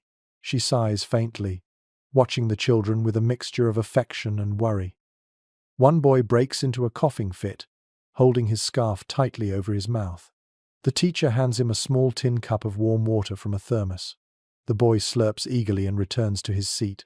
You notice that half the children wear boots stuffed with additional layers of paper, a trick families used when they lacked proper winter footwear. Some boots are patched with cloth, others with strips of rubber cut from old tires. You marvel at the creativity born from necessity. You continue walking and slip into the gymnasium, where colder air pools in the corners like trapped shadows. The wooden floor creaks under your boots. A few older students practice slow, careful stretches. Their breath fogs and rises to the rafters, where it disappears into the dimness. One boy bounces a basketball, but the rubber is so stiff it barely rebounds. He tries again with the same disappointing result. He looks at you and shrugs, muttering that the cold wins this round. As the school day winds down, bells ring faintly through the halls. Students file out in slow, bundled waves, their footsteps slipping on icy patches that have formed inside the entryway. Teachers stand by the doors offering soft reminders to hold hands, walk carefully, keep scarves tight. You watch them leave, their small forms disappearing into the swirling afternoon snow. The building falls quiet behind them. Lights dim, doors creak shut. The faint warmth inside fades quickly, swallowed by the relentless cold outside. You linger a moment, feeling the wind tug at your coat, carrying the sound of distant chatter as children make their way home. And as you step away from the silent schoolyard, you realize that learning during this winter is not just a mental effort, it is a physical battle, a daily triumph of frostbitten determination. You leave the silent schoolyard behind and drift toward a stretch of open lots where the town thins into snowy fields and bare trees. Children's laughter carries through the cold, sharp and bright, and you follow it as though it were a lantern swinging in the dark. Soon you reach a small neighborhood park where winter has transformed everything. The pond is a solid pane of ice, snowbanks climb higher than fences, and the air hums with the thrilling mix of fun and danger that only deep winter can conjure. At the far end of the gym, a girl runs laps in her coat, boots thumping rhythmically. She tells you she is trying to stay warm because she hates sitting still in cold classrooms. Her breath comes out in frosty bursts that sparkle briefly in the weak daylight. She mentions a rumor circulating among students that boiling water can freeze instantly if thrown into the air. She has not tested it yet, but she looks tempted. You consider warning her, but her grin is too bright, too hopeful. As you step closer to the pond's edge, you hear a sound like distant cracking. It makes you pause instinctively. A boy skating nearby notices your hesitation and tells you not to worry. He explains that the ice makes all sorts of noises when temperatures drop this low, popping and groaning like the wooden beams of an old house. Community bulletins preserved from towns across the northern states mention similar descriptions, noting that thick, deeply frozen ponds often produced eerie, resonant tones. The boy demonstrates by stomping lightly, causing a faint rumble beneath the surface. You feel it vibrate through your boots. A group of children darts past you, their boots kicking up little clouds of powder. They race toward the pond, where several others skate in wobbly arcs, hollering with joy. Their skates are mismatched, borrowed, or handed down. Some glide with surprising elegance, while others cling to each other like unstable penguins. One girl spins clumsily, arms windmilling before she collapses into a heap of laughter. You grin as her friend hauls her upright again. You walk around the pond as parents gather on benches wrapped in blankets. They hunch forward, sipping from thermoses, watching every movement on the ice with a mix of pride and thinly veiled anxiety. One mother tells you quietly that children have more freedom now that school days are shorter, but supervision still matters. She nods toward the far end of the pond where older boys test the edge of the ice. Their skates cut dangerously near the cracked shoreline. According to interviews recorded decades later, incidents of children falling through weakened ice rose during this winter, prompting some towns to post warnings or patrol pond edges. The mother's eyes linger on the boys. Her sigh reveals the weight of that memory, even if her smile remains gentle. You move away from the pond and walk toward the center of the park. Children have carved elaborate snow tunnels through the drifts. A girl beckons you closer to show off the structure she helped build. The tunnel twists beneath an arch of compacted snow, wide enough for her to crawl through. She disappears inside with surprising speed, her muffled voice echoing from within. Moments later, she pops out another opening and grins triumphantly. Her father stands nearby, arms crossed, pretending not to worry while very much worrying. He tells you that snow dens like these can be both delightful and dangerous. Families in the 1930 seconds often warned children against digging too deeply because collapses happened easily. Local newspapers from the time occasionally reported stories of kids getting trapped under sudden cave-ins. He scratches his chin and mutters that he checked this one himself before letting his daughter play. You nod, appreciating the balance between caution and allowing joy to survive the winter. You stroll further until you reach a long hill blanketed in perfect white. Children slide down it on sleds, baking sheets, cardboard scraps, and even upside-down trash can lids. Each descent produces a cascade of laughter and a spray of snow that sparkles under the cloudy afternoon light. One boy zips past you so quickly, his scarf trails like a pennant behind him. When he trudges back up the hill, he proudly tells you that the colder the snow gets, the faster the sleds go. His theory is not entirely accurate, but it has enough truth in it to satisfy him. Partway up the hill, you meet two older boys arguing cheerfully about the best sledding technique. One insists that lying flat offers more speed, the other swears by sitting upright for better control. Their debate mirrors a pattern seen in accounts from that winter, where communities disagreed on even the simplest matters. From snow removal to sledding safety, you watch them test both methods, each claiming victory with theatrical flair. A sudden gust of wind cuts through the park, scattering loose snow into the air like powdered glass. Children squeal as flakes sting their cheeks, but they keep playing. On the far side of the hill, a group has gathered around a snowman twice the height of an adult. It leans slightly to the left, branches jutting out in awkward angles. A girl climbs onto a buried tree stump to place a bucket on its head. When she jumps down, she tells you proudly that they used water to freeze the snowman into a solid, icy sculpture. It glints faintly, as though it were chiseled from marble. You circle around the snowman and step toward a quieter area of the park where two teenagers sit on a bench sharing a thick wool blanket. They watch the younger children play with mild nostalgia, as if remembering their own winters before chores and jobs took priority. One of them tells you how rumor spread last week that boiling water thrown into the air transforms instantly into snow. He laughs and admits he attempted the experiment behind his house at dawn. He insists it worked, though his friend snorts with disbelief. Notes from early amateur weather observers indicate that under extremely low temperatures, such transformations indeed occurred occasionally, though not as dramatically as stories suggested. The teenagers continue debating, their good-natured banter warming the cold air. You walk toward the path leading out of the park, passing a low wooden fence painted with fresh snow. A young boy climbs atop a stump to hang a small lantern on a branch. He tells you solemnly that his father lit lanterns here last year when someone slipped in the dark. The lantern flickers gently, casting a faint orange circle across the snow.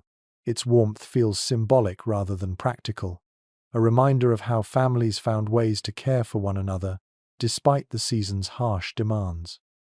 Behind you, a whistle pierces the air.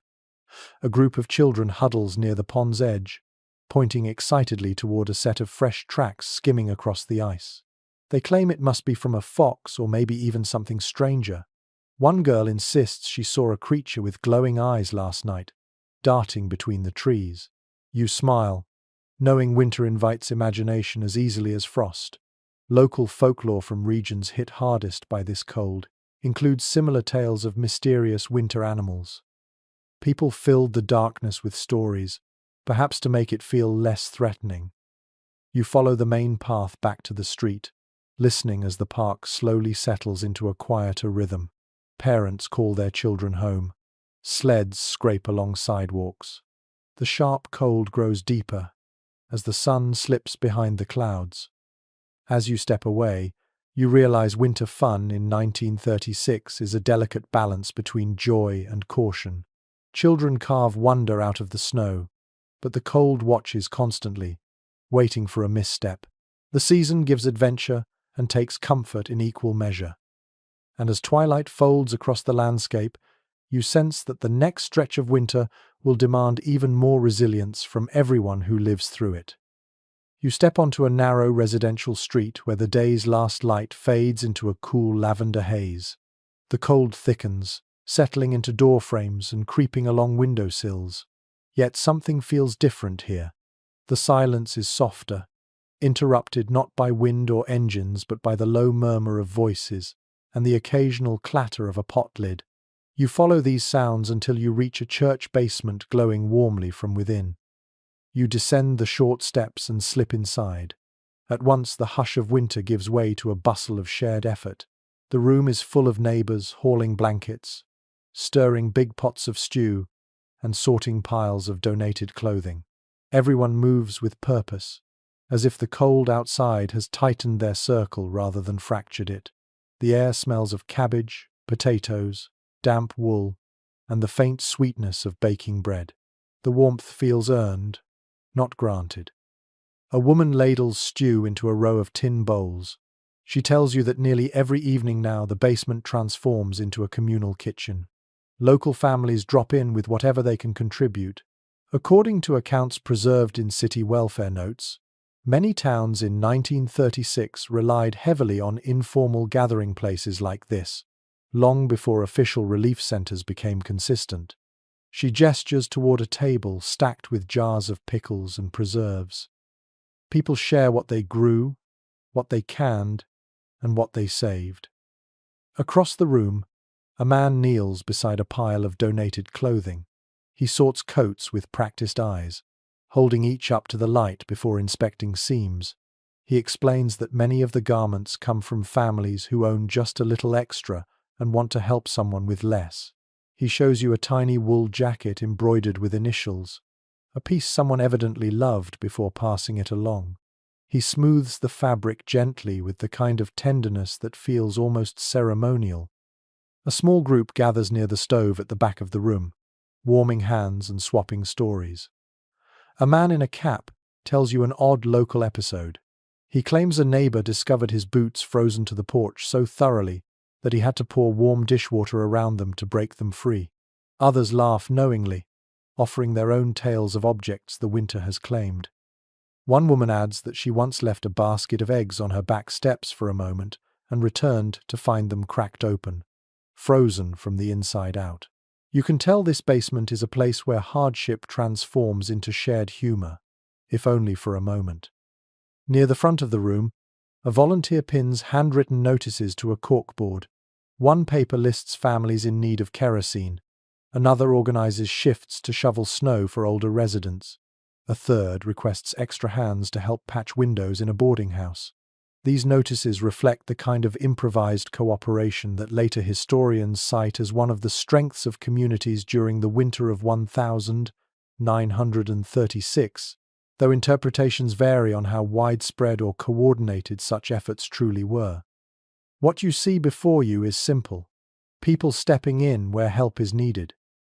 You follow a narrow hallway into a quieter room where several neighbors sit at long tables repairing quilts. A woman shows you how she layers old fabric between two worn blankets to trap warmth. She explains that some families share quilts between households during the coldest nights, each taking turns depending on need. The idea seems so small, yet it carries an enormous sense of kindness. She smiles and hands you a scrap of flannel, so soft it feels like a whisper. It will go into a quilt destined for a newborn down the street. A young man enters carrying a radio. He sets it on a shelf and extends the antenna. Soft static fills the room before settling into a warm hum. He fiddles with the dial until a gentle voice emerges, reading livestock prices and weather forecasts.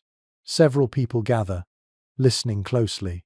Radio evenings like this became cherished in small towns during the worst winters, according to regional studies from the era.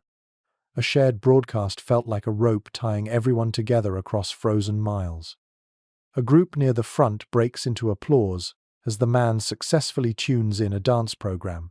Music floats through the basement, mellow and slightly fuzzy. Two older women sway grudgingly at first, then more freely. A boy taps his foot against the wooden floor. Someone adds wood to the stove, and the orange glow brightens the room. You feel the weight of the cold outside loosen as simple pleasures fill the space. You return to the main hall where a kettle whistles softly. A teenage girl pours hot water into mugs lined with cracked enamel. She hands you one, smiling shyly. It warms your hands instantly. She explains that neighbors often bring jugs of hot water to share with those walking home at night.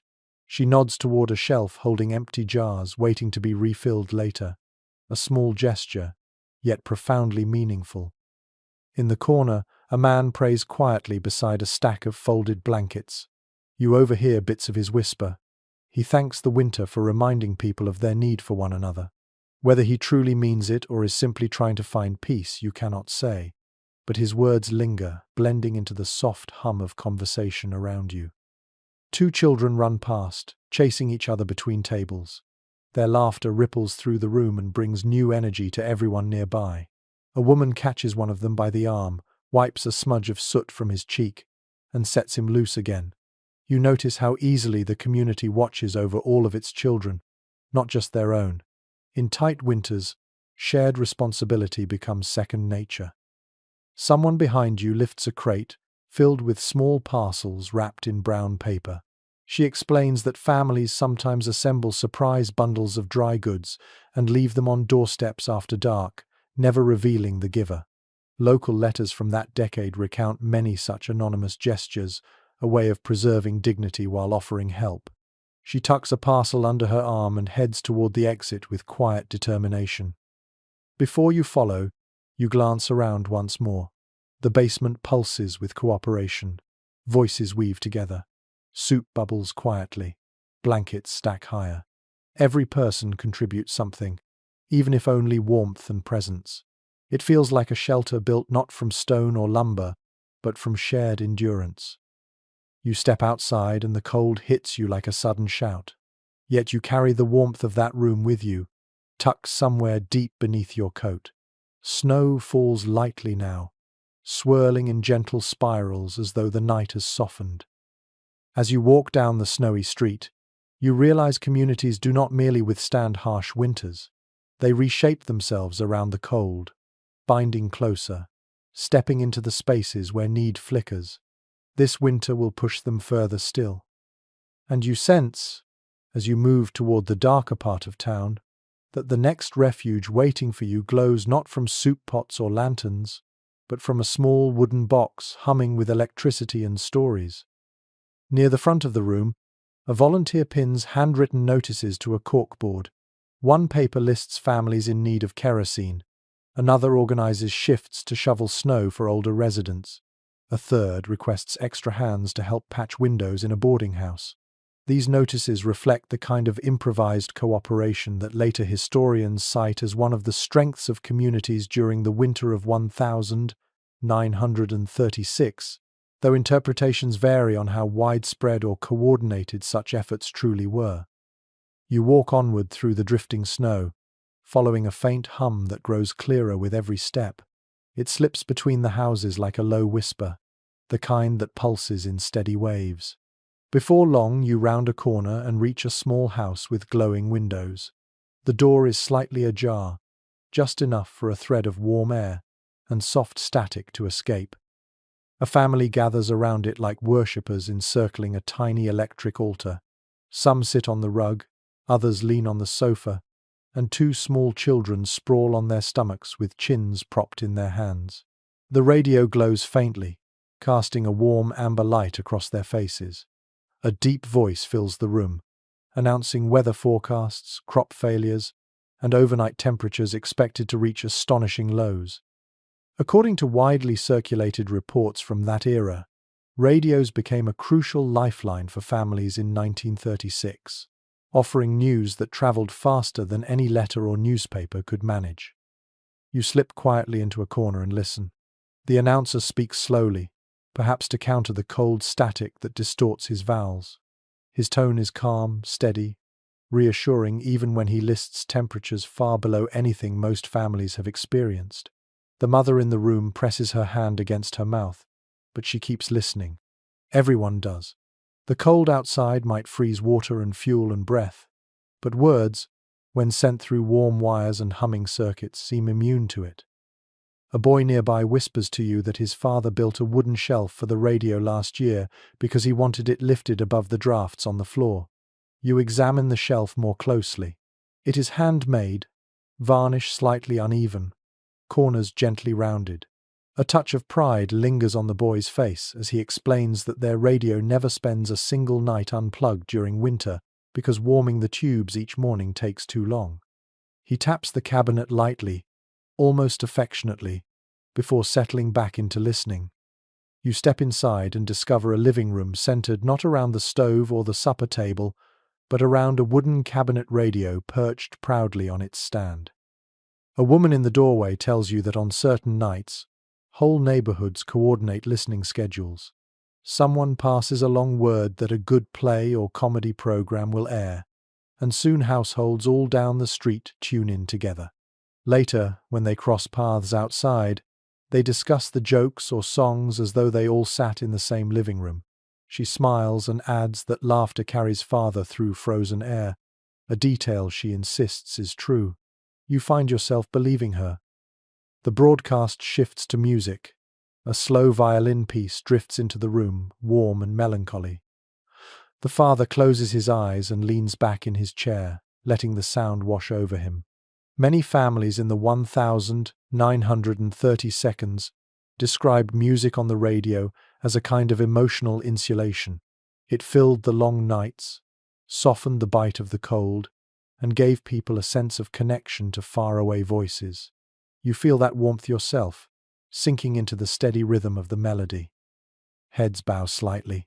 Even the children pause, their breaths forming little clouds as they lean in.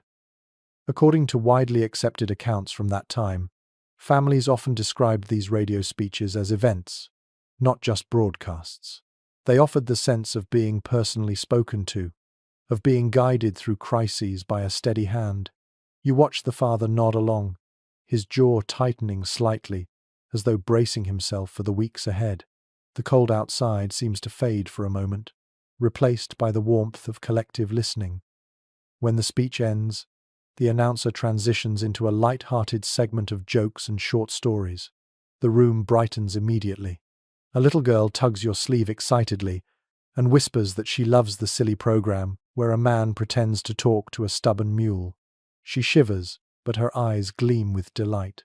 Humor becomes a small, glowing ember in the winter darkness.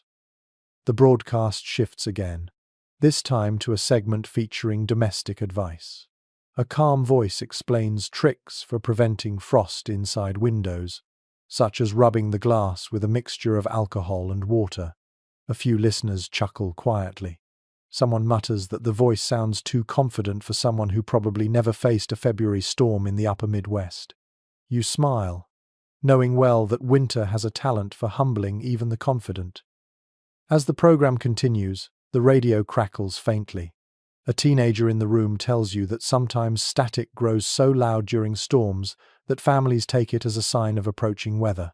Some people even claim they can predict blizzards by the way radio static fluctuates, a superstition that threads its way through small towns. He shrugs, unsure if it is true, though he admits the idea has a certain charm. A neighbor bursts in through the back door, stomping snow from her boots. She brings a small tin of biscuits wrapped in cloth and sets it on the table. The mother offers her a seat and a steaming mug of something warm. They listen together, sharing quiet commentary. You sense that gatherings like this happen often now. Letters and diaries from the time mention neighbors sitting together to stretch fuel and warmth, but also to share the company that makes long nights bearable. An older man in the corner adjusts his hearing aid to better catch the broadcast. He murmurs about the strange way winter creates both silence and sound. Outside, everything lies muted and still, but inside, the radio fills the space with life. He reminisces about evenings decades earlier when families gathered around pianos instead, but he admits that this new technology has a magic of its own. It brings the whole world into a single room. A soft click interrupts the music. The family's eldest son adjusts the dial slowly, trying to tune in the evening presidential address. Static fizzles and fades, giving way to a familiar voice speaking in measured tones.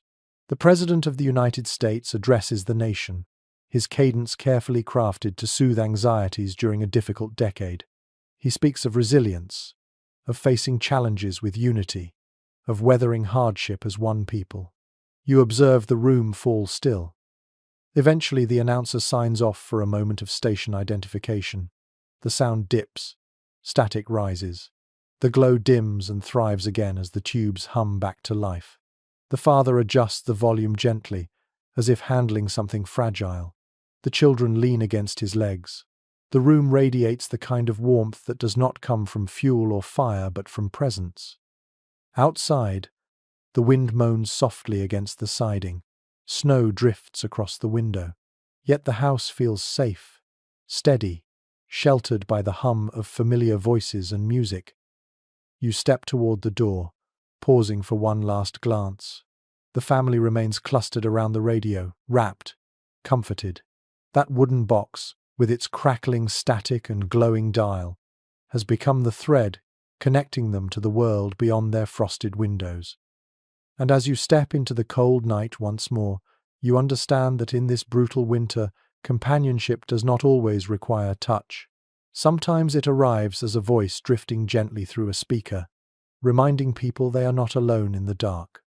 You step away from the warm glow of the radio-lit living room and drift back into the night, where the cold seems sharper than before, as if jealous of the comfort you just left behind. The snow falls in slow, steady curtains that soften the edges of the world. Lanterns flicker behind curtains, chimneys breathe thin plumes of smoke, and for a moment the whole town feels like a snow globe someone has placed gently on its side.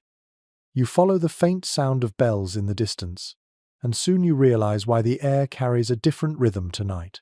Winter has arrived at the holidays. As you turn the corner into Main Street, you find it dressed in a modest sort of festivity.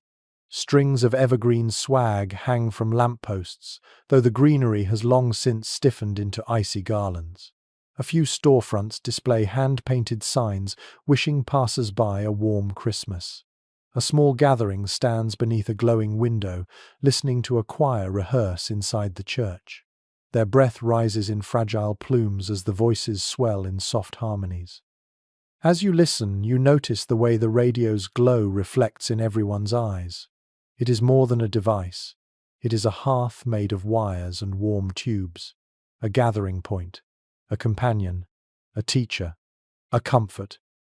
You wander toward the church steps, listening as the choir shifts into a carol. Their voices vibrate gently, resonating with the building's wooden rafters. A little girl standing near you whispers that her father says the sound carries farther in the cold. She closes her eyes, smiling, as if she can feel the music brushing against her cheeks. You watch her mittened hands open slightly as though catching notes in the air. Inside the church, candles flicker along the windowsills, their flames bending in the drafts that slip through the stone. A woman arranges sprigs of pine around the altar. She tells you that some years the branches stayed green and fragrant, but this time the cold has dried them out almost instantly. She shows you a candle that cracked along its side just from sitting near the door too long. Despite this, she works with quiet pride, determined to make the holiday feel whole. According to community journals kept during that decade, the coldest winters often saw the smallest but most heartfelt holiday celebrations. People adjusted their expectations, trading grandeur for presence, bright lights for warmth, excess for endurance. You continue through the sanctuary, listening to the faint chatter of volunteers tying ribbons and wrapping small parcels destined for families in need. The pastor passes by carrying a basket of knitted mittens. He explains that several women's groups across town have taken to sewing late into the night, hoping to distribute warm clothing before Christmas Eve.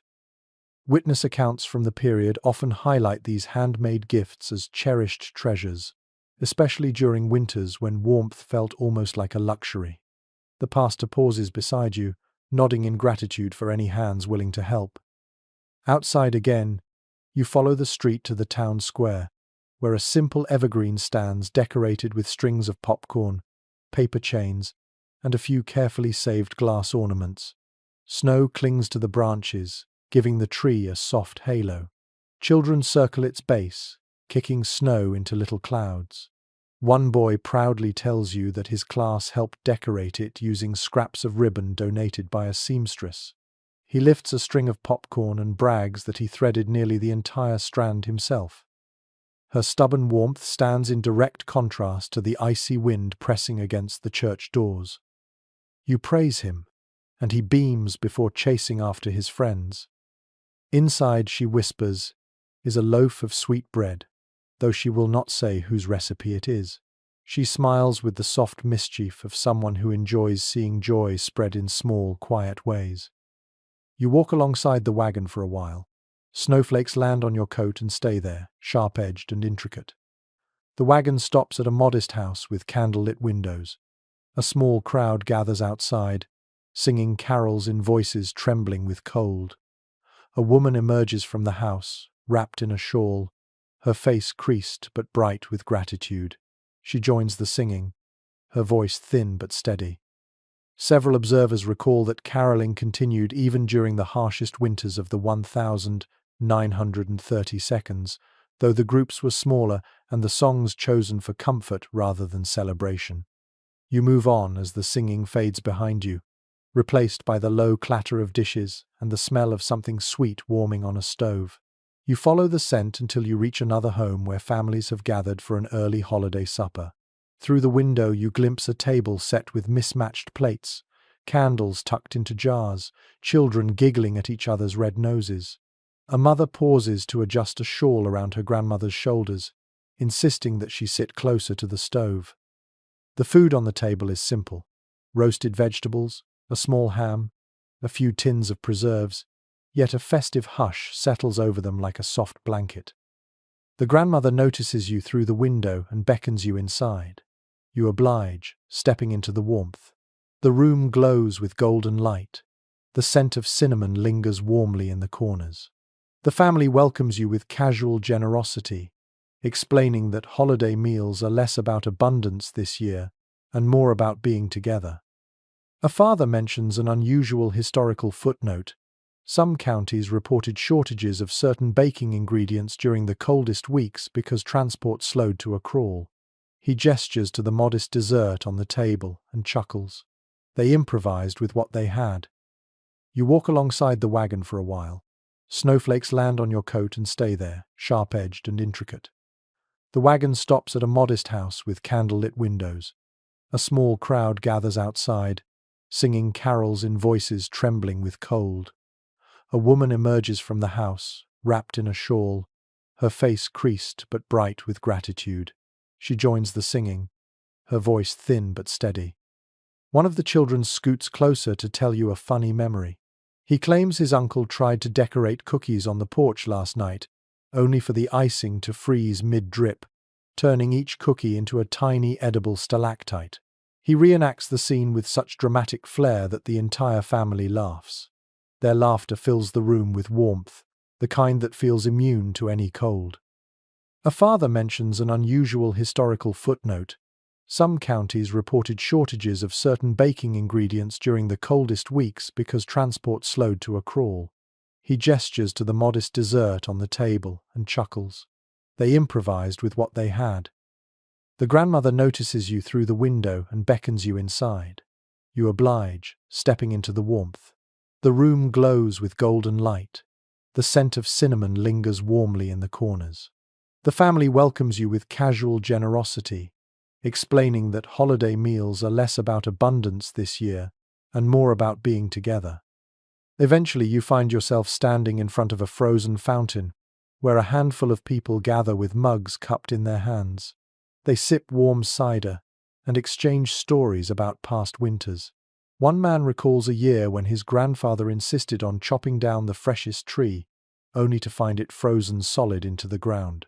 A woman next to him laughs and shares a tale of her parents trying to light sparklers on New Year's Eve, only for the cold to extinguish them instantly. You wander a bit farther, noticing how some households mark the season with simple touches: a ribbon tied to a gate, a wreath made from pine cones dipped in melted wax, a lantern glowing on a porch. Families adjust celebrations according to the cold. Smaller gatherings, shorter walks, fewer decorations, but the spirit persists, adapted rather than extinguished. As the family begins their supper, you step back outside to let them enjoy their evening together. Night has deepened. Candles glow in dozens of windows, scattered across the neighborhood like tiny stars. Light spills across the snow, reflecting upward in soft halos. The world feels hushed and sacred, wrapped in winter's long embrace. You leave the soft glow of holiday lanterns behind and step into the deeper dark where the town thins into open ground. The wind grows harsher here, no longer softened by clustered houses or glowing windows. It sweeps across fields and frozen construction sites, carrying with it the metallic scent of cold tools and the tired breath of men who rise before dawn to work in conditions that test every nerve. You follow the faint clink of metal on metal, and soon the shapes of laborers emerge from the drifting snow. A group of rail workers crouches beside a stretch of track, their lanterns flickering against the steel. They move slowly, with the measured precision of men who know the cold can turn a routine task into something dangerous. One kneels and taps the frozen rail, listening for the telltale ring that signals a crack.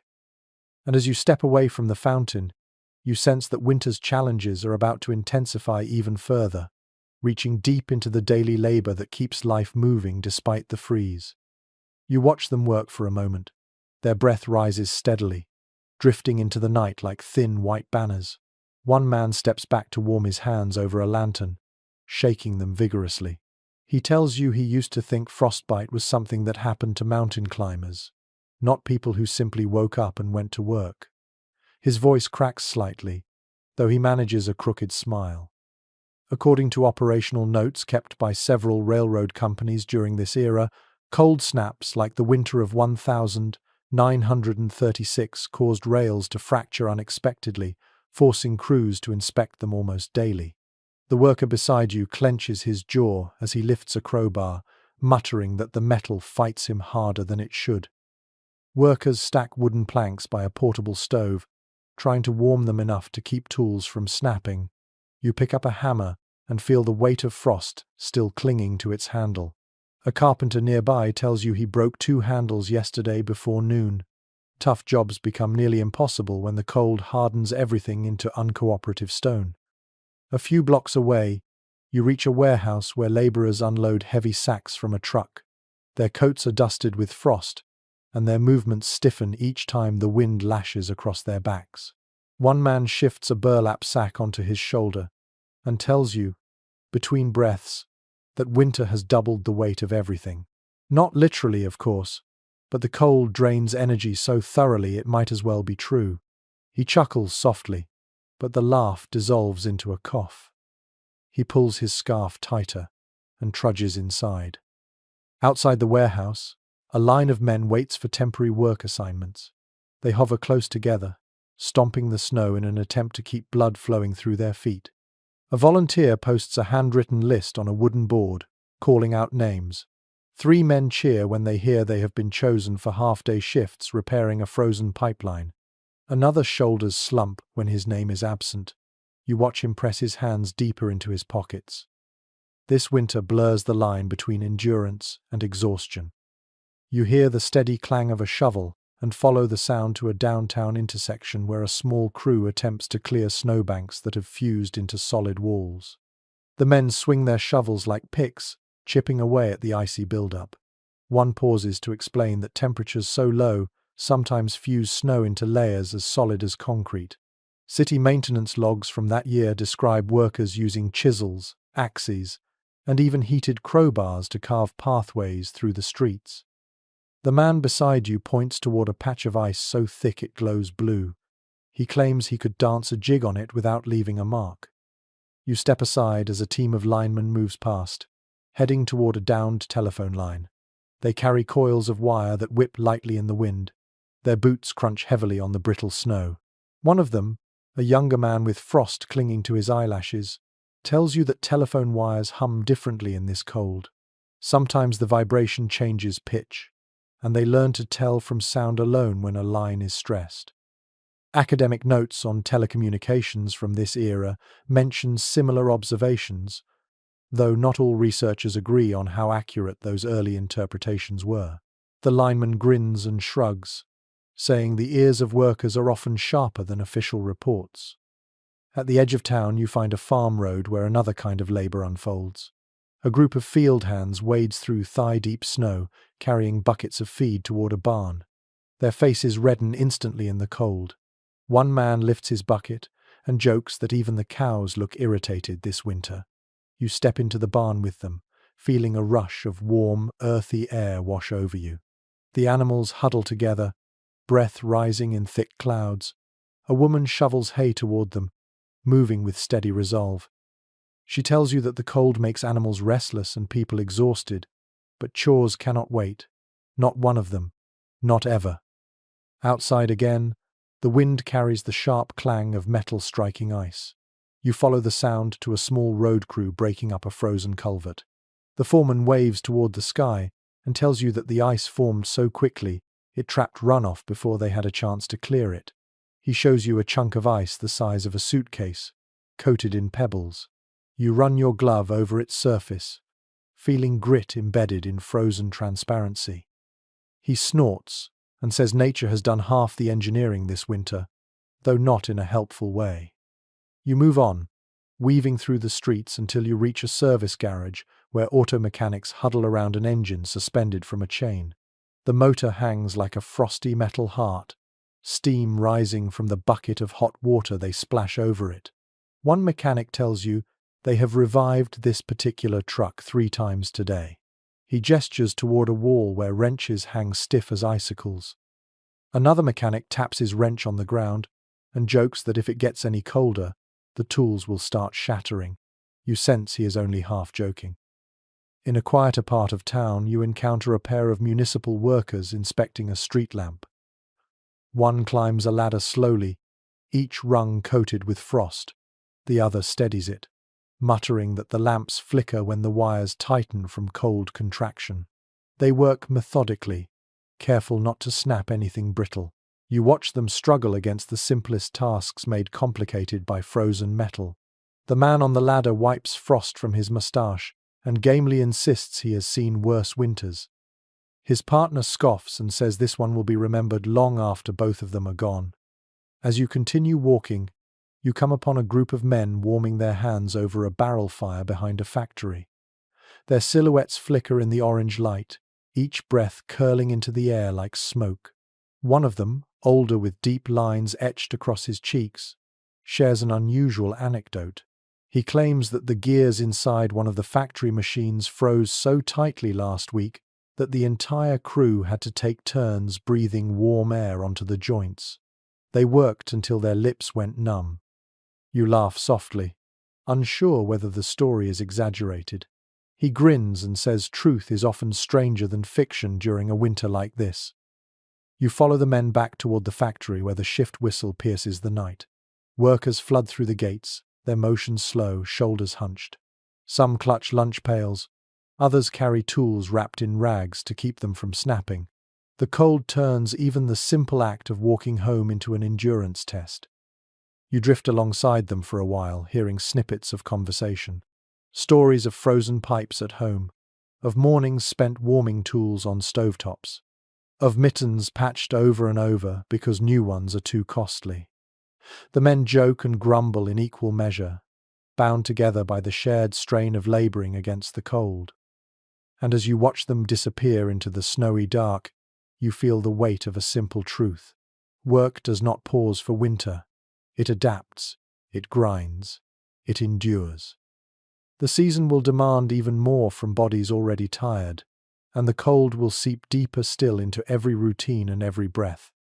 You walk away from the factory gates, letting the crowd of workers disperse into the night. Their footsteps fade slowly, until the only sound left is the soft hiss of falling snow. You notice how the cold creeps under your collar, sharper now, as though it has learned your weak spots. Ahead, The lights of a small clinic glow faintly. The door opens and closes in quick bursts, releasing flashes of warm air mixed with the scent of disinfectant and damp wool. You follow the path to the entrance, drawn by a steady rhythm of coughing inside. As you step into the clinic, a nurse hurries past carrying a stack of blankets. Her cheeks flush from the sudden warmth, her breath shallow with fatigue. She gestures for you to move aside so a man with frostbitten hands can shuffle to a cot. The room is crowded, full of people wrapped in scarves, coats, and quilts. Some sit slouched in wooden chairs, heads resting on chests. Others lie under thin blankets, breathing through chapped lips. According to hospital logs from the winter of 1936, clinics across multiple states saw patient numbers surge dramatically as temperatures dropped and cases of pneumonia, frostbite, and respiratory infections soared.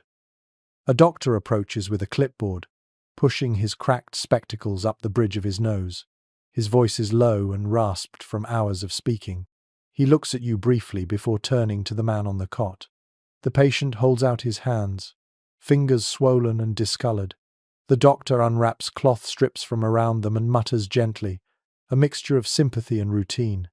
The man explains that he works on the rail lines and spent too long outdoors during a failed repair. The doctor applies warm compresses, careful and precise, the kind of motion repeated dozens of times each day. Another nurse joins him, holding a tin cup filled with steaming broth. She whispers that warm fluids help, even if only to ease the shivers. She pauses to tell you quietly that medical supplies have been slow to arrive because some shipments froze on the way. You hear the concern in her voice, though she masks it with practiced calm. Through scattered health reports from the mid-1930s, it is clear that cold weather stalled not just lives but also medicine, delaying the delivery of everything from bandages to penicillin's early precursors. Across the room, a mother cradles her coughing child, pressing a damp cloth to the girl's forehead. The child's eyes half open as she breathes in short, shallow pulls. The mother strokes her hair, whispering assurances she may not fully believe. Another nurse kneels beside them, opening a small vial of camphorated oil. She rubs it onto the girl's chest, explaining softly that it may help ease her breathing. The mother nods gratefully, though her eyes reveal her worry. Nearby, an elderly man sits upright on a bench, wrapped in a large coat. His whiskers are stiff with frost. He clears his throat and explains to you that he walked several miles because his pipes burst and his house grew too cold for rest. He clutches a worn handkerchief embroidered with initials. When he coughs, the sound is deep and rattling. The nurse beside him offers him a cup of hot water with lemon. He drinks it gratefully, closing his eyes as though the warmth reaches all the way to his lungs. Through scattered health reports from the mid-1930s, it is clear that cold weather stalled not just lives but also medicine, delaying the delivery of everything from bandages to penicillin's early precursors. Yet scholars still differ on precisely how many frostbite cases went unrecorded in rural districts. In another corner of the room, two doctors stand over a young farmhand lying on a table. His boots are removed and his feet wrapped in layers of cloth. One doctor examines the darkening skin, brow furrowed. He mentions that several workers from nearby farms arrived with similar injuries. The cold does more than sting, it cripples. Academic studies from the era reference these injuries frequently, noting that farmers and outdoor laborers bore the harshest consequences of prolonged exposure. A volunteer slips into the room carrying a stack of knitted socks. She hands them to the nurses, who distribute them among patients with bare or damaged feet. The volunteer tells you that groups of women meet nightly beside stoves, knitting until their fingers stiffen. They do it because winter punishes those who lack decent footwear. As she hands a pair to a young man with swollen toes, her eyes soften. She leans down and assures him he will be all right. You step toward a quieter area near the back where a nurse tends to a teenage girl coughing behind a privacy screen. The nurse explains that cold air irritates lungs, especially of those already ill. She mentions that some families still believe a cup of onion syrup cures coughs faster than medicine. She shakes her head affectionately, admitting that remedies vary from household to household. One of the doctors glances at you and nods toward a pot of melted snow water simmering on a stove. He explains that they use it to warm the compresses because the clinic has trouble keeping its pipes unfrozen. He chuckles tiredly, insisting that even running water needs luck these days. His humor is dry but kind, the humor of someone trying to stay upright while the world freezes around him. It reminds you of an unusual anecdote. In a few small towns, people warmed silver spoons under lamps and placed them between layers of blankets to soothe chest pains. Whether it worked or not remains uncertain, but ingenuity thrives where supplies fail. The clinic's waiting area grows noisier as more people arrive. A young mother carrying an infant pushes through the door, snow covering her coat. The baby's cry is thin and exhausted. Nurses rush forward, leading her to a seat near the stove. Another man, coughing violently, grips the back of a chair for balance. A teenager limps on frostbitten toes. Every new arrival brings a fresh wave of urgency. You walk toward the small office where the head nurse sits with a ledger open. She rubs her eyes with the back of her hand, then continues writing. Her pen leaves shaky lines as she records new cases. When she notices you, she offers a weary smile. She says they have learned to stretch every resource. Blankets rotated from patient to patient, compresses reheated repeatedly, medicines measured to the drop. She admits she sometimes feels like she is stitching the whole town back together with nothing but warm water and stubborn willpower. She flips the ledger to an earlier page and points out notes on pneumonia cases rising week by week. She murmurs that cold of this magnitude weakens even the strongest lungs.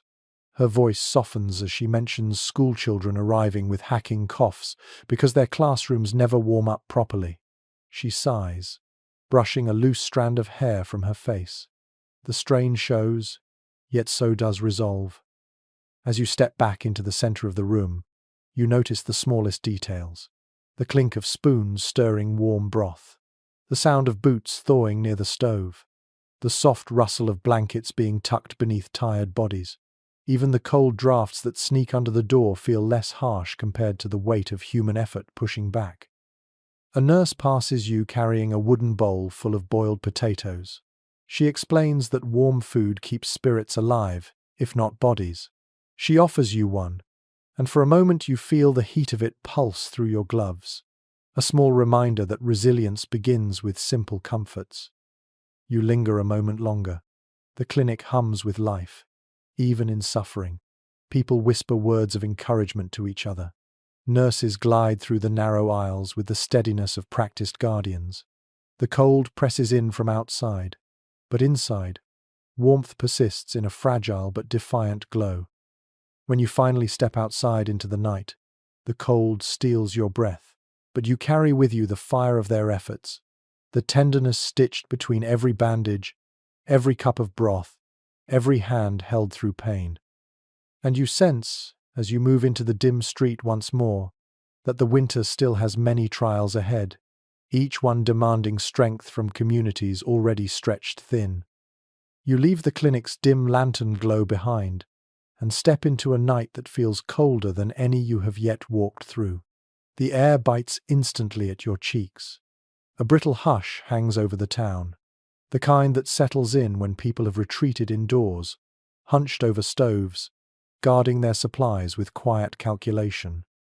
You follow the faint scent of roasted vegetables mingled with smoke, and soon the shapes of small houses emerge through the drifting snow like silhouettes cut from paper. Food becomes the story now. You approach a modest home where the front door stands ajar just enough to let steam spill onto the porch. A woman steps outside holding a pot wrapped in a towel, shaking her head in disbelief at the cold. She invites you in with a tired smile.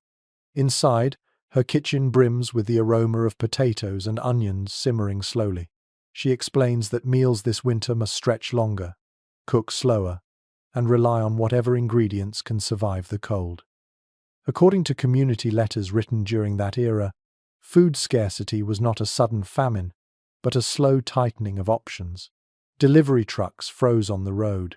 Fresh produce spoiled during stalled transport. Meats arrived, stiff as planks and sometimes unusable. She lifts the pot lid to stir the steaming mixture, revealing a few pieces of turnip floating among the potatoes. She admits the turnip was a lucky find from a neighbor's garden. Most vegetables perished before the first freeze hit. At the table, her two children wait with bowls cupped in their hands. They perk up when she ladles in the food, their eyes bright despite the cold creeping through the kitchen walls. A soft knock echoes from the back door, and the neighbor who shared the turnip steps inside. He carries a small sack of dried beans. He explains that beans have become the backbone of winter meals. They store well, fill empty bellies, and do not mind the cold as much as other foods. He chuckles, adding that some nights he dreams only of butter, a luxury nearly impossible to find with transport so disrupted. You feel the honesty in his laugh, a mix of longing and hard-earned acceptance. You continue your walk through the kitchen and into the pantry. Shelves sag under jars of pickles, preserves, and canned tomatoes. The woman gestures toward the jars and tells you her family has rationed them carefully since early November. Rows once full of summer abundance now show thin gaps. According to agricultural summaries from the mid-1930s, winter pantries dwindled faster than usual that year as families leaned heavily on preserved foods while waiting for deliveries that rarely arrived on time. The woman taps one jar lovingly before closing the door. Stepping outside again, you follow a narrow alley toward a row of small groceries. Their windows glow softly, but the shelves inside are far barer than the warm light suggests. You enter the first shop and find a few customers gathered near a display of canned peaches, debating whether it is worth spending precious coins on something sweet. The grocer, wearing a heavy sweater beneath his apron, shrugs apologetically as he explains that the last supply truck arrived half frozen, its cargo partly ruined. He points you toward the back where crates of produce sit in near darkness. You see wilted celery, apples bruised from freezing, and onions with frost patterns still clinging to their skins. He lifts a head of cabbage and turns it over in his hand. The outer leaves crumble like paper. He shakes his head. He tells you that some buyers insist the cold gives certain vegetables a sweeter flavor, though he finds this optimistic at best. In a low voice, he adds that families have begun trading homemade goods for food whenever possible. A jar of pickled beets exchanged for flour, a knitted scarf swapped for butter. He motions toward the door just as a customer leaves with a bag fashioned from an old pillowcase. Outside the shop, you see a wagon parked near the curb. Two men unload sacks of grain, each breath puffing into the air. You approach, and one of them explains that grain shipments must be stored cautiously now. Moisture seeps in when temperatures shift, threatening mold. He lifts a handful of oats and lets them fall through his fingers. They look dull but usable. He says that oats, barley, and rye are the quiet heroes of the season, dependable even when everything else falters. In diaries from that era, you find echoes of this sentiment. The humbler grains anchored winter meals, the steady heartbeat beneath colder hardships.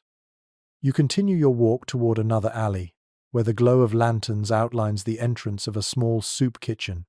Inside, several volunteers ladle portions of thin broth into dented tin cups.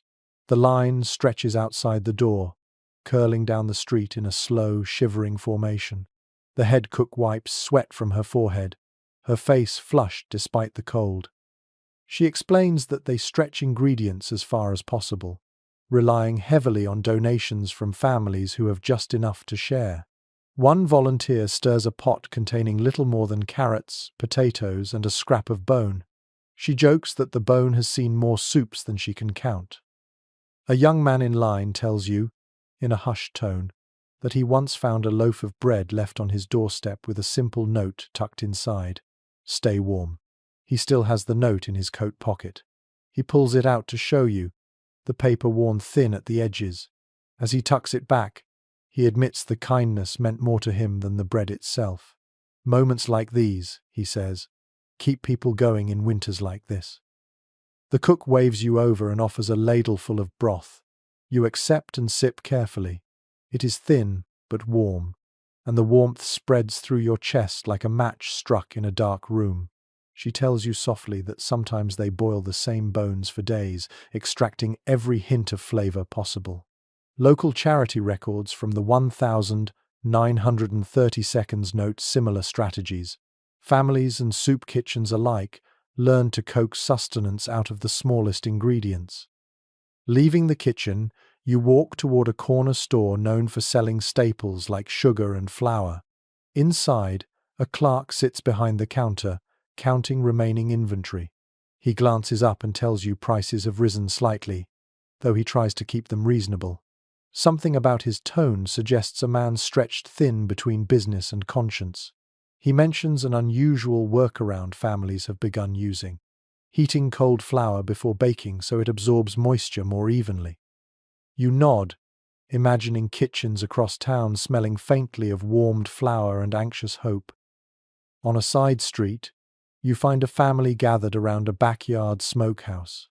They lift the lid to reveal several small cuts of meat drying in the cold air. The father explains that deep winter creates a natural environment for curing. He gestures proudly to the makeshift structure, assembled from scrapboards and metal sheets. You inhale the rich scent of smoke mixed with frost. According to old culinary notes from the period, families often relied on improvised curing methods when refrigeration faltered or supplies dwindled. Resourcefulness became a second language. A child stands nearby cradling a basket of eggs. She tells you that some mornings the eggs freeze before they reach the kitchen, turning their centers into crystalline orbs that wobble oddly when cracked. She giggles as she recalls how her older brother once bounced a frozen egg across the porch like a rubber ball. The mother nearby shakes her head but smiles anyway, confirming the strange little story. As night deepens, you pass a line of houses where windows glow with faint kitchen light. You catch glimpses of families eating small, simple meals: stews heavy on potatoes, bread softened in warm broth, apples sliced thinly to share across many plates. You see a man peeling his last onion slowly, savoring the aroma. You see a woman dividing a jar of preserved peaches among 3 children, saving the final spoonful for herself only after the others finish. There is a quiet choreography to these scenes: food prepared with focus, meals stretched with imagination, supplies guarded yet shared when needed, hunger avoided through vigilance rather than abundance. And as you turn toward the next street, hearing the low rumble of a distant storm building on the horizon, you understand that nourishment during this winter is not measured only in calories.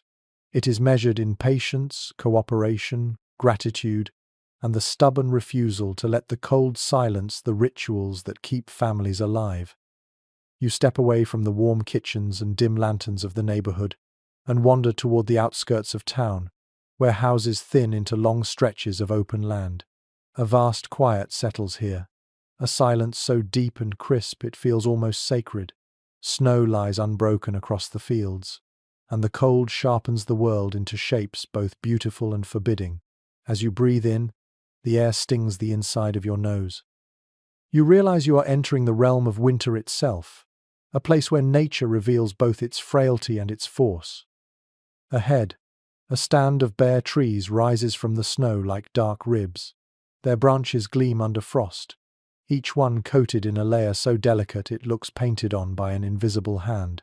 You touch a nearby branch lightly. A sliver of frost breaks away and falls silently. A small motion, but the cold magnifies everything.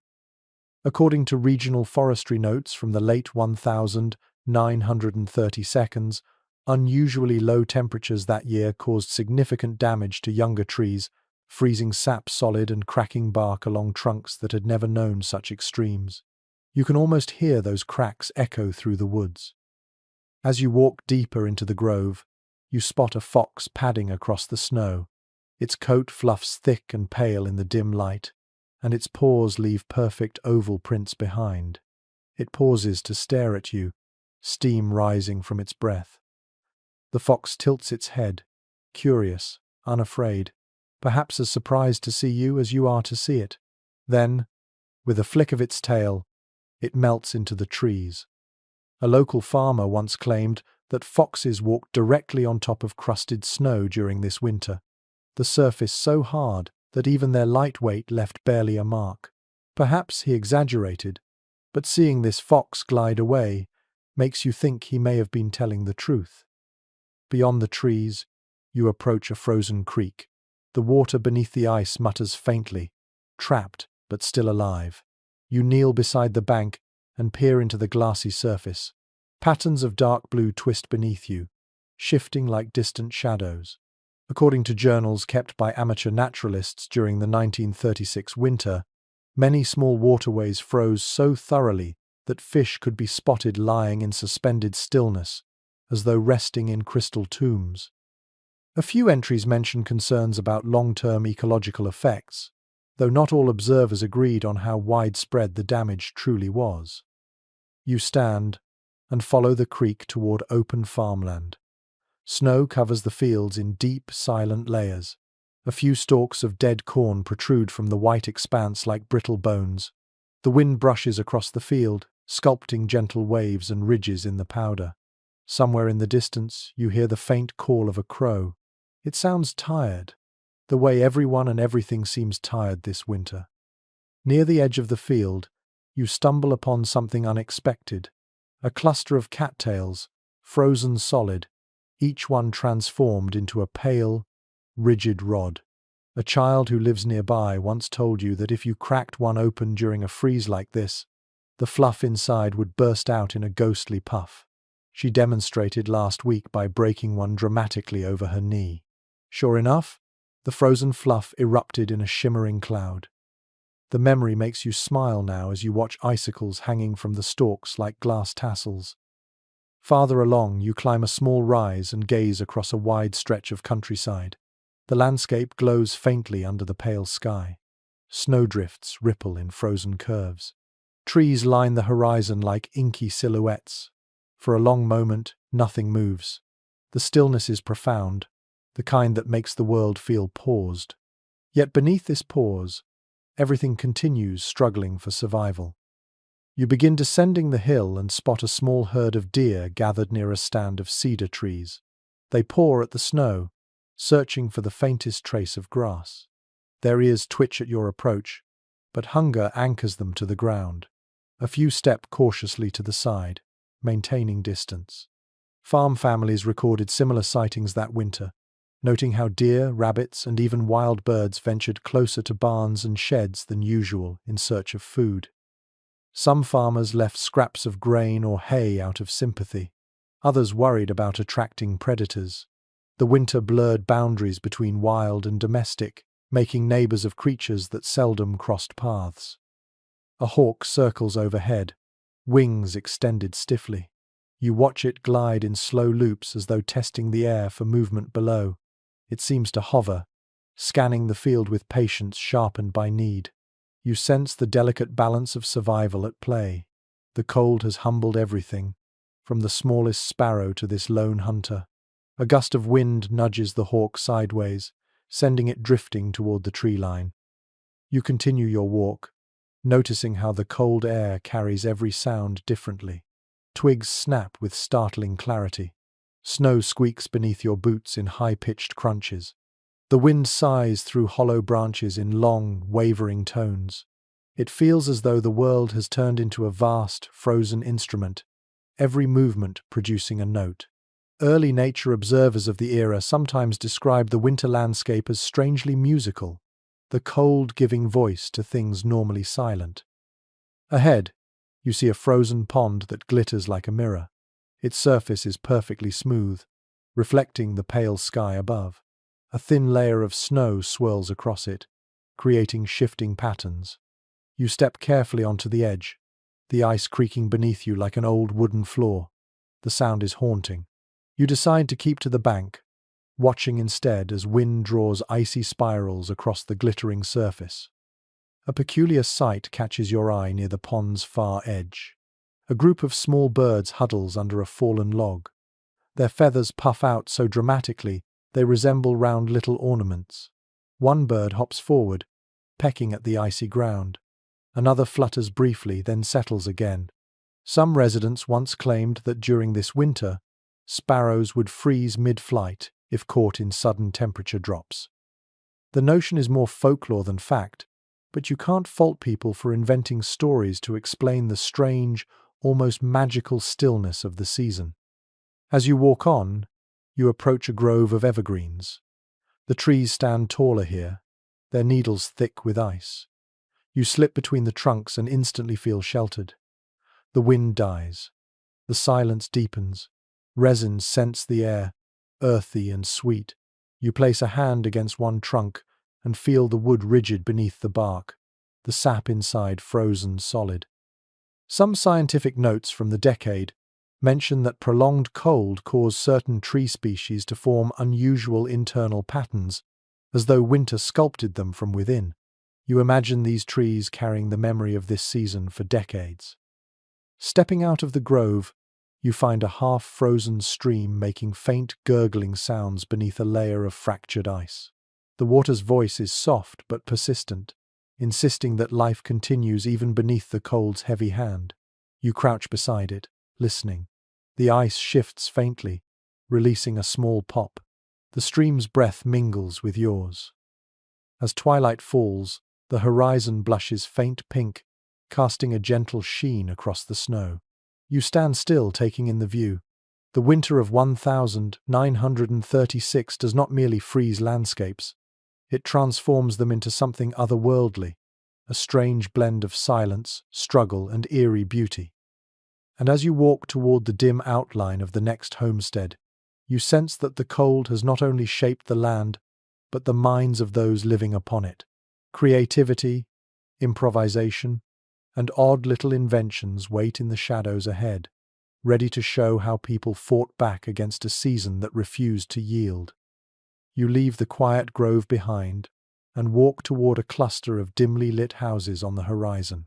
As you draw closer, you begin to notice odd shapes hanging from porches, strange bundles perched on windowsills, and curious tools leaning against doorframes.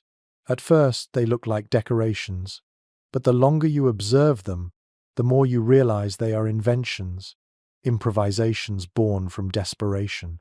In winters like this, resourcefulness becomes a kind of lifeline. The first house you pass belongs to a man hunched over a wooden table on his porch. He works beneath the glow of a lantern, tightening bolts on a peculiar device fashioned from scrap metal and wire. He greets you with a nod and explains proudly that he is building a wind-driven buzzer that rattles whenever snow drifts too thickly on the roof. Without it, he says, he once woke to a roof so heavy with frost he feared it might collapse. He bends a metal strip, listening to its pitch. According to scattered accounts from people who lived through that winter, homemade alert systems like this became surprisingly common. They were crude, but they worked. Beside him sits an old pair of ice-encrusted boots fitted with felt scraps, his wife sewed from an old coat. He laughs, telling you that warm boots were nearly impossible to find after shops sold out in the first cold wave. He gestures toward the felt wrappings, proud of his wife's stitching. He insists that her simple idea saves his toes every morning. His grin shines through the frost on his beard. As you continue down the street, you pass a woman hunched near her windowsill, pressing a mixture of flour and water into the gaps around the frame. She offers you a shy smile and explains that the paste freezes into a hard seal, keeping drafts from slicing through the house.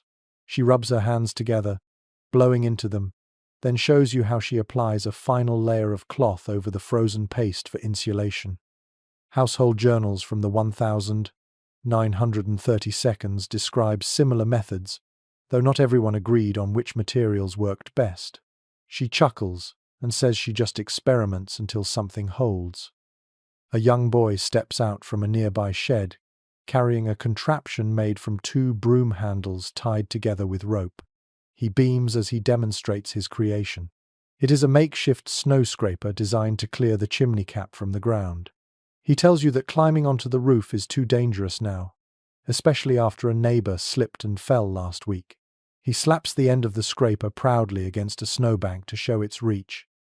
You smile, sensing the ingenuity that thrives in tight circumstances. Walking farther, you hear metallic clinking from another yard. A teenage girl stands beside a small wooden contraption shaped like a box with a hinged lid. She opens it to reveal warm cloth wrapped around jars. She explains that her father built this insulated warmer from old floorboards and straw. It traps the heat from boiled water jars long enough to help bread dough rise. Cold kitchens made traditional baking nearly impossible, and some families invented improvised warming boxes just like this. She lifts the cloth and checks the dough, pleased to see it rising slowly. Her pride glows as brightly as the lantern beside her. At the house next door, an older man works beside a barn wall, hammering metal onto a wooden sled. Sparks hiss in the cold air. He wipes his brow and explains he is building a reinforced pull sled to transport water buckets when the pump handle freezes. He pauses to rub his hands near a candle stub set on a brick. Agricultural notes from the decade mention similar contraptions: sleds, runners, and improvised tractors cobbled from spare parts.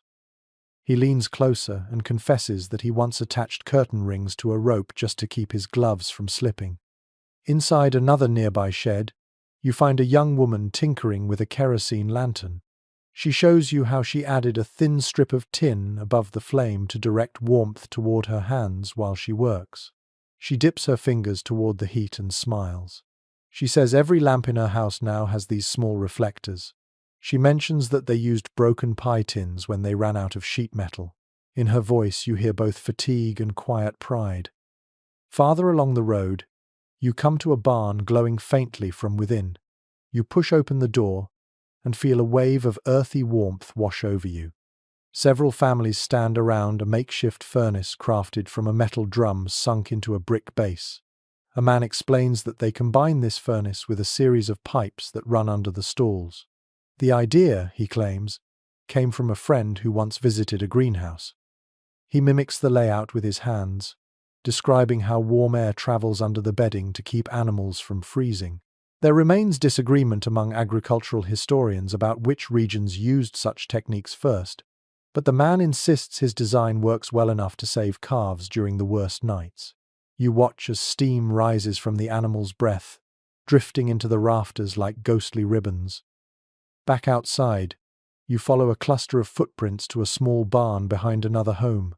Inside, a woman stands over a row of jars sitting in a shallow wooden trough. She pours hot water into the trough and places lids loosely on the jars. She laughs a bit when you look puzzled.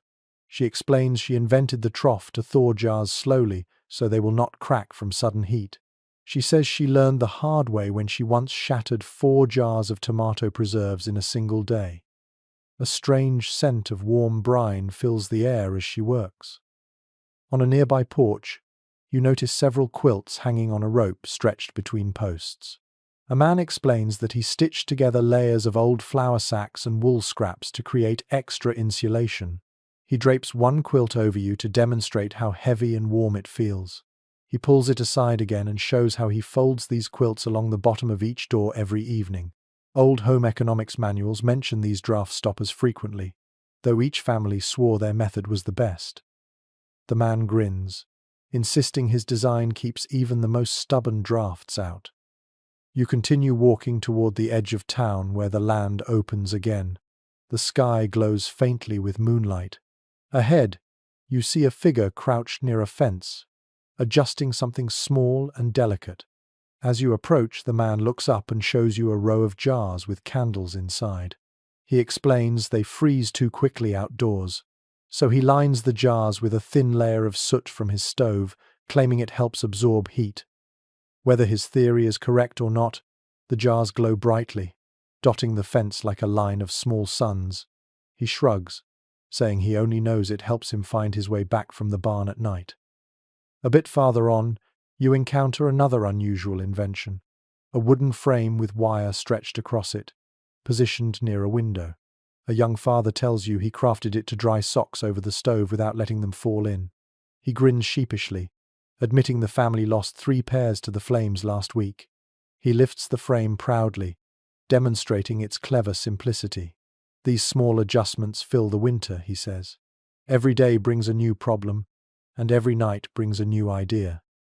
Near the center of this small cluster of homes, you step into a yard where a woman has built what she proudly calls her winter pantry shelf. It is a narrow wooden platform attached to the outside of her kitchen window. She uses it to store chilled dishes, pies, leftovers, milk cooled into half-frozen swirls. The platform acts like a natural refrigerator in the bitter cold. She jokes that winter saves her ice money, though she would prefer a milder season if she had the choice. She taps the shelf lightly, and you hear the frozen bottles clink softly. As the night deepens, you notice the cold more sharply. Yet each household you pass radiates creativity, a kind of glowing resilience that stands firm against winter's relentless assault.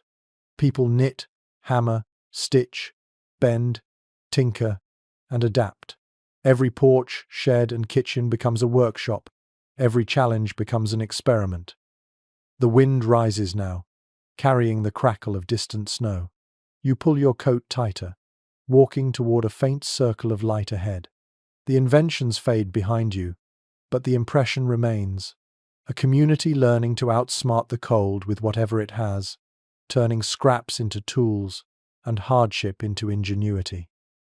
And as you approach the next flickering window, you know that voices, real voices, wait on the other side, ready to tell you how it felt to live through such a winter.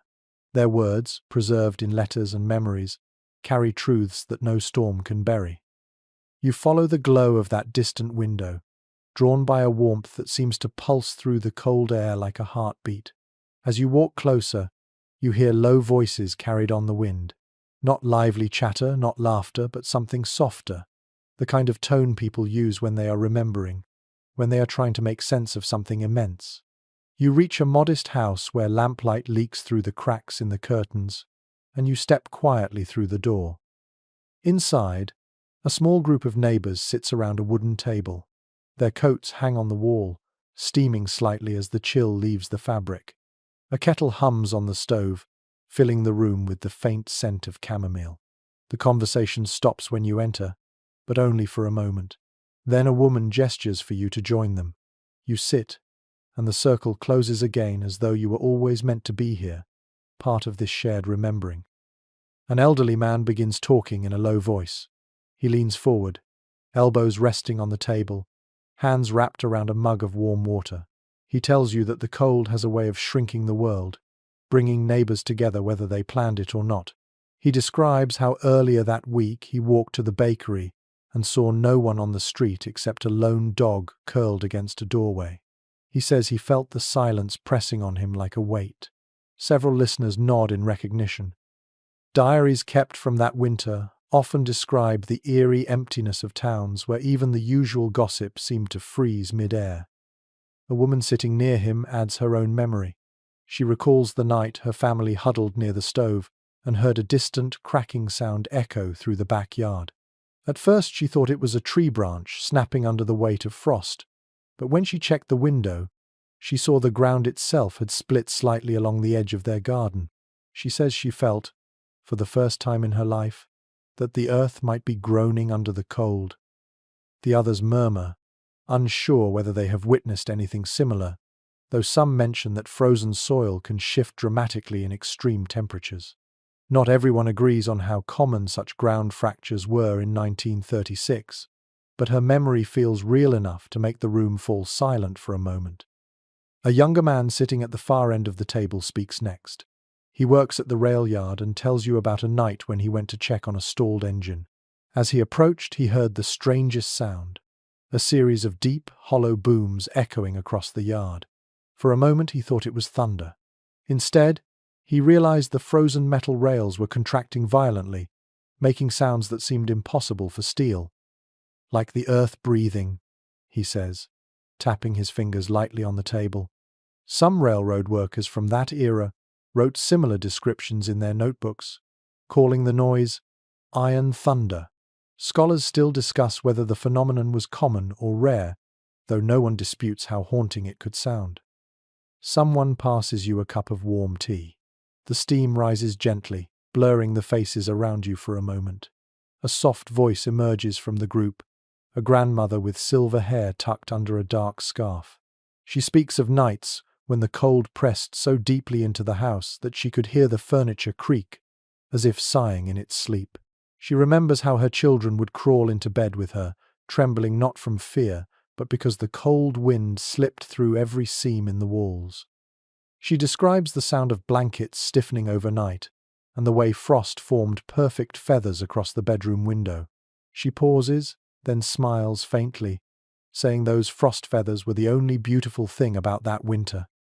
On the other side of the table, a teenage boy clears his throat and adds a story of his own. He tells you about the night he and a friend tried to walk across a frozen pond using lanterns for light. He laughs nervously and admits the lantern flames wavered wildly in the bitter wind, casting long, warped shadows across the ice. He remembers how the wind howled through the reeds like a chorus of distant voices.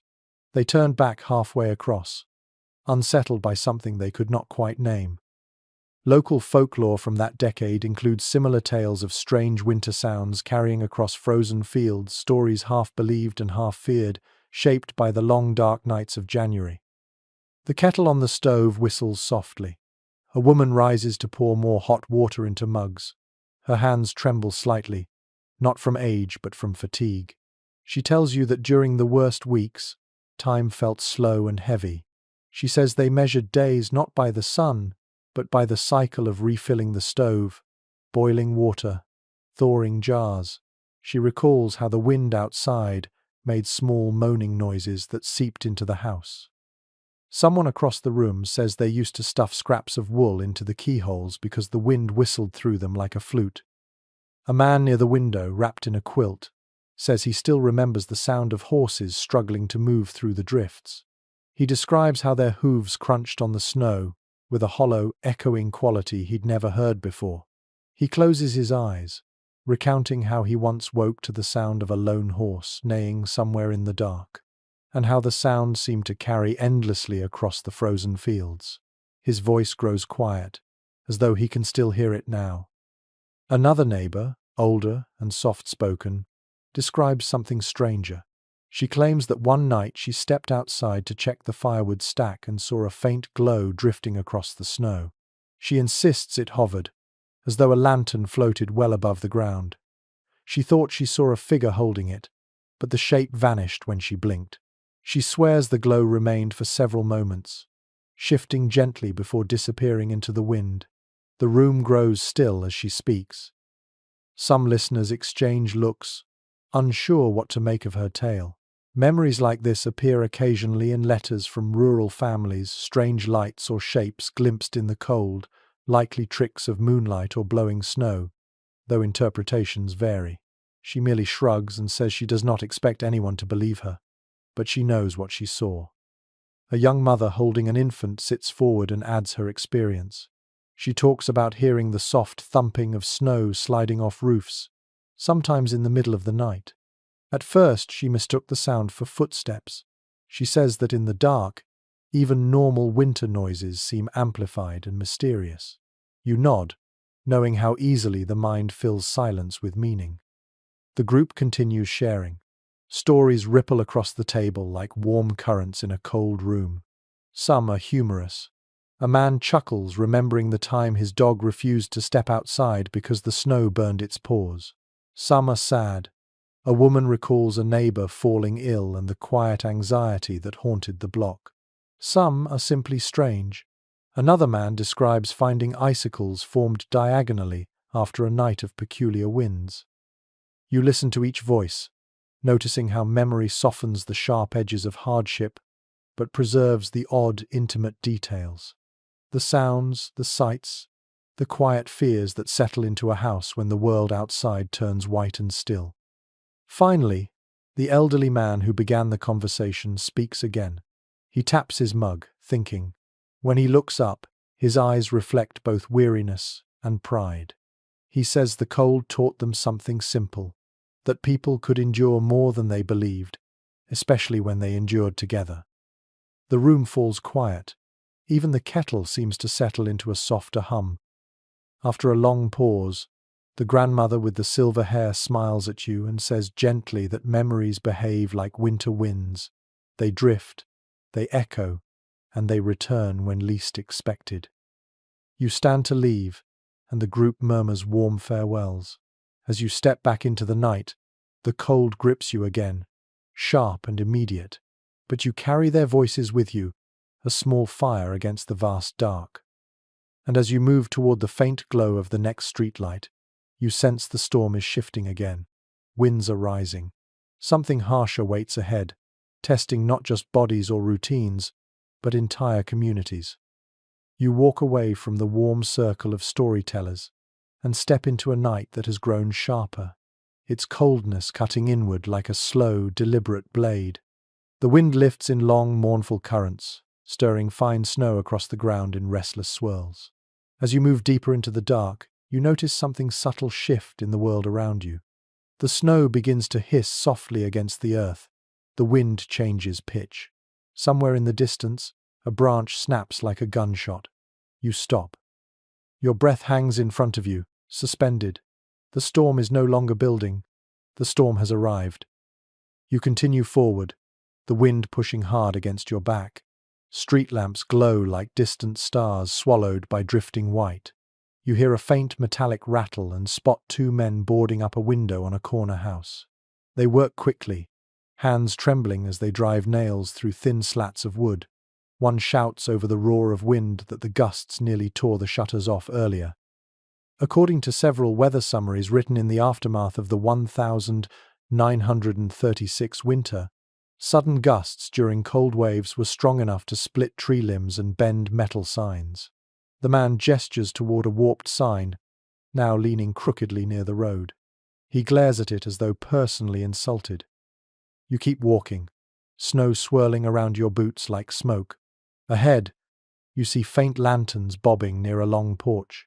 A group of neighbors clusters there, trying to lash a tarp across the doorway to block the draft that blasts straight from the street into their kitchen. The tarp snaps violently in the wind. A woman yells for someone to pull tighter. A man braces his shoulder against the porch post. As they work, you hear them muttering about the last time a gust like this hit, how it blew snow clean through the cracks beneath their door. They confess it felt like the whole house exhaled cold air for an hour afterward. You continue until you reach an open lot where wind slashes across your coat. Snow swirls so thickly you can barely see the ground beneath your feet. In the distance, a power line hums with a high, wavering tone. You stare upward and see it bowing slightly under its icy weight. A utility worker approaches with a tool bag slung over his shoulder. He looks up, squinting against the icy blast, and mutters that lines like these often freeze so hard the insulation stiffens like armor. He taps the pole with his gloved knuckles and says the wind sometimes forces the wires to vibrate in eerie tones. Field notes from utility crews during this winter describe these hums and whistles vividly. Some workers likened them to the droning sound of distant horns. The man near you nods grimly, claiming he once heard a wire sing loud enough to wake half the block. A few steps farther, you find a mother and her teenage son dragging burlap sacks filled with sand toward their front steps. They spread the sand across the walkway, creating a gritty path. The son tells you the last storm iced over their entire porch, turning it into a tilted skating rink. His mother nods, adding that she once slid the full length of the porch with a loaf of bread under her arm, and refused to let go of it even while falling. She laughs now, but there's a tremor beneath the humor, as though the memory still stings. A sudden blast of wind nearly knocks you sideways. You brace yourself against a mailbox, feet sliding slightly on the snow-crusted ground. Two children dash past, clutching a battered sheet they're trying to use as a windbreak for the chicken coop. You follow them and see the coop rattling violently, small feathers drifting through the air like pale confetti. Their father arrives moments later, wrestling the sheet into place and securing it with rope. He tells you he once lost half his flock during a cold snap when wind tore open the coop door. He mutters that this winter feels even more unpredictable. There remains disagreement among local historians about how often livestock shelters failed during this season, though multiple accounts mention sudden windbursts, stripping protective coverings straight off barns. You head deeper into the neighborhood until you reach a small bridge stretching over a frozen canal. Snow whips across the planks in sharp, stinging bursts. You grip the railing, feeling it vibrate wildly beneath your hand. Two people struggle toward you, pulling a wooden sled loaded with firewood. The wind pushes against them so hard they lean forward like weary travelers climbing a steep mountain. The man in front shouts that they tried to make this trip earlier in the day, but the cold grew so severe their breath froze against their scarves in thick layers. He raises his scarf to show you the stiff band of ice still clinging to it. You push forward and reach a small cluster of houses where several families huddle together outside one porch. They are frantically trying to dig out a doorway buried by drifting snow. Shovels clang against the packed white mound. A woman shouts encouragement.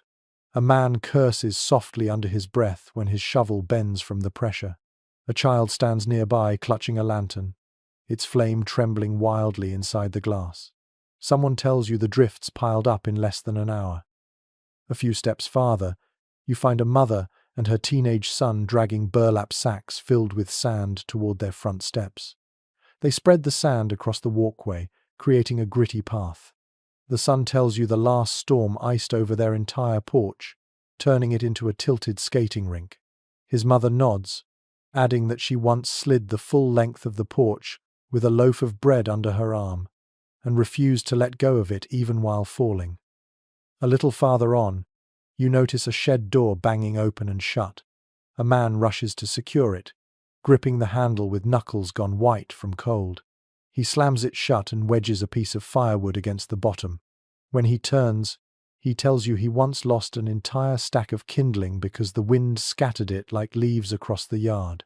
He points toward the dark shapes of his tools half buried in drifting snow.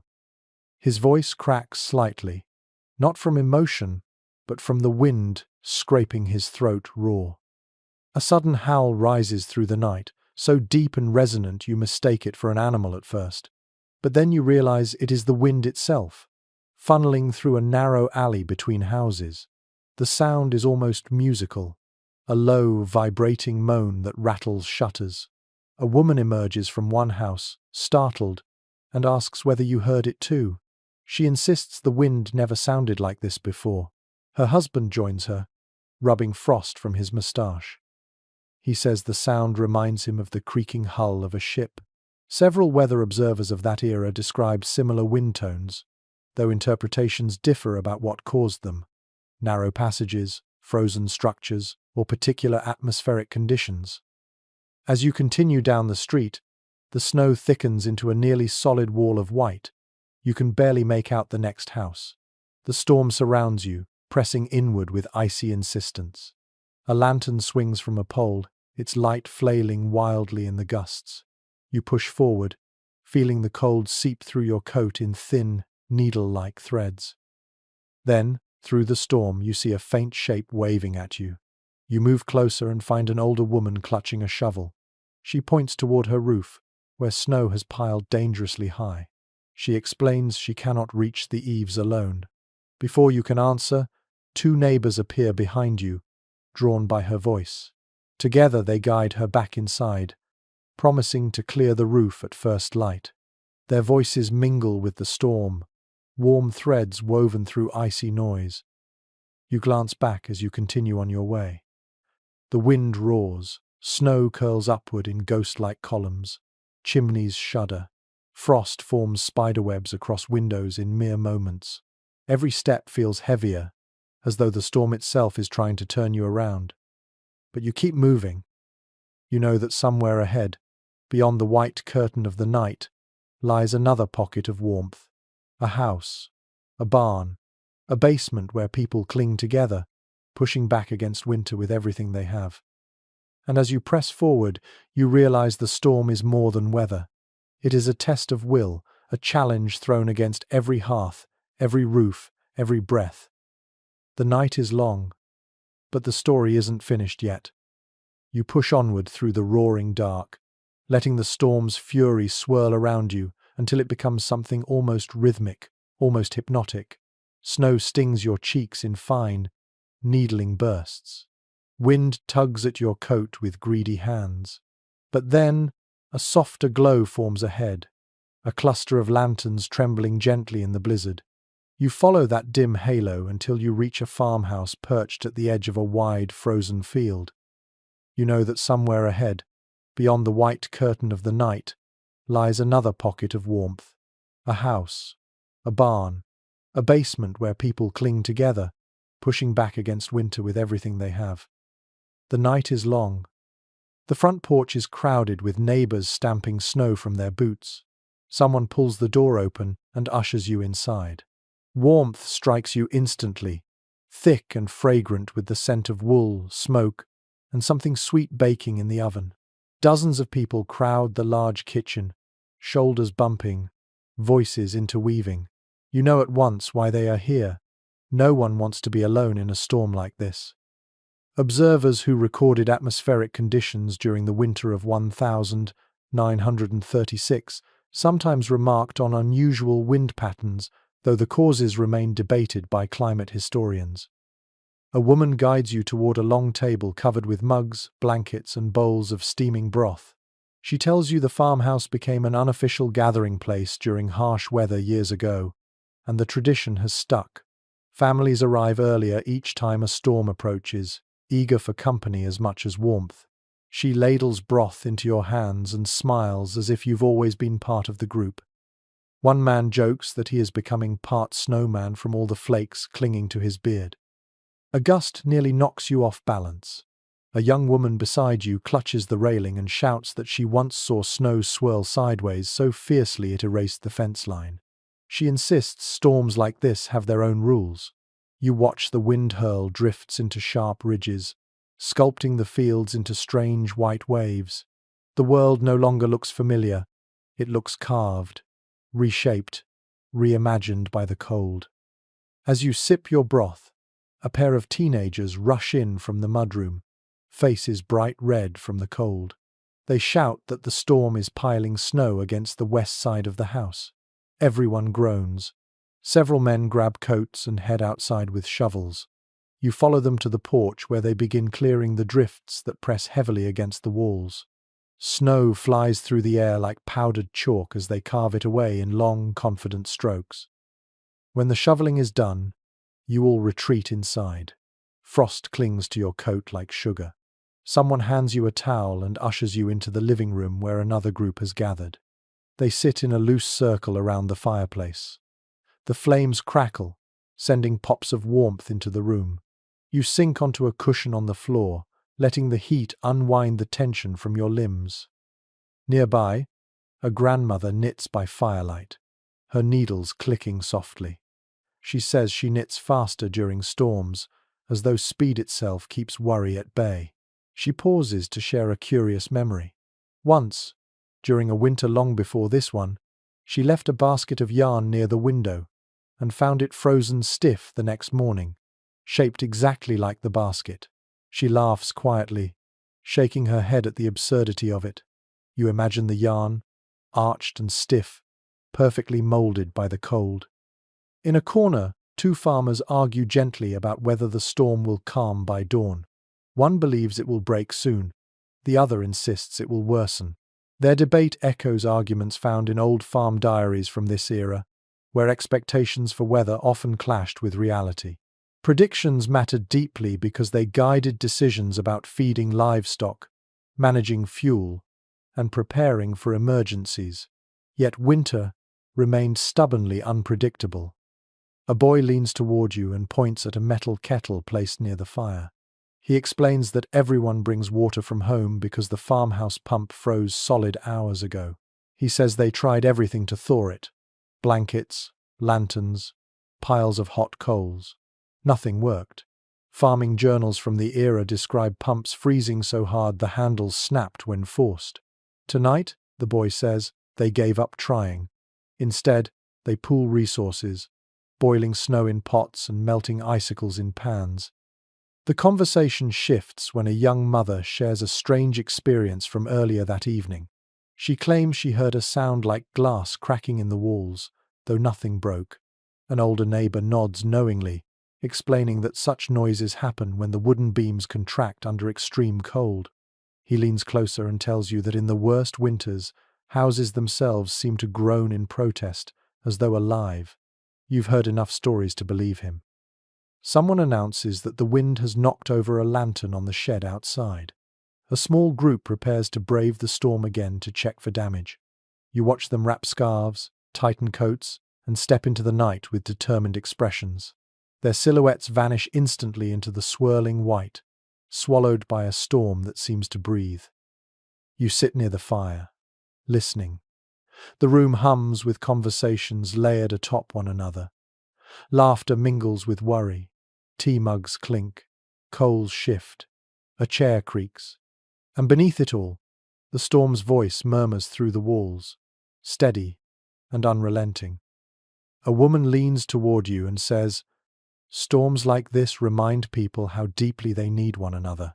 She gestures at the crowded room, neighbors sharing blankets, pouring broth, tending children who curl sleepily beneath quilts.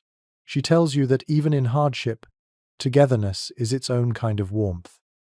You sense the truth in her words. The storm may rage, may tear at shutters and bury doors and howl across the fields.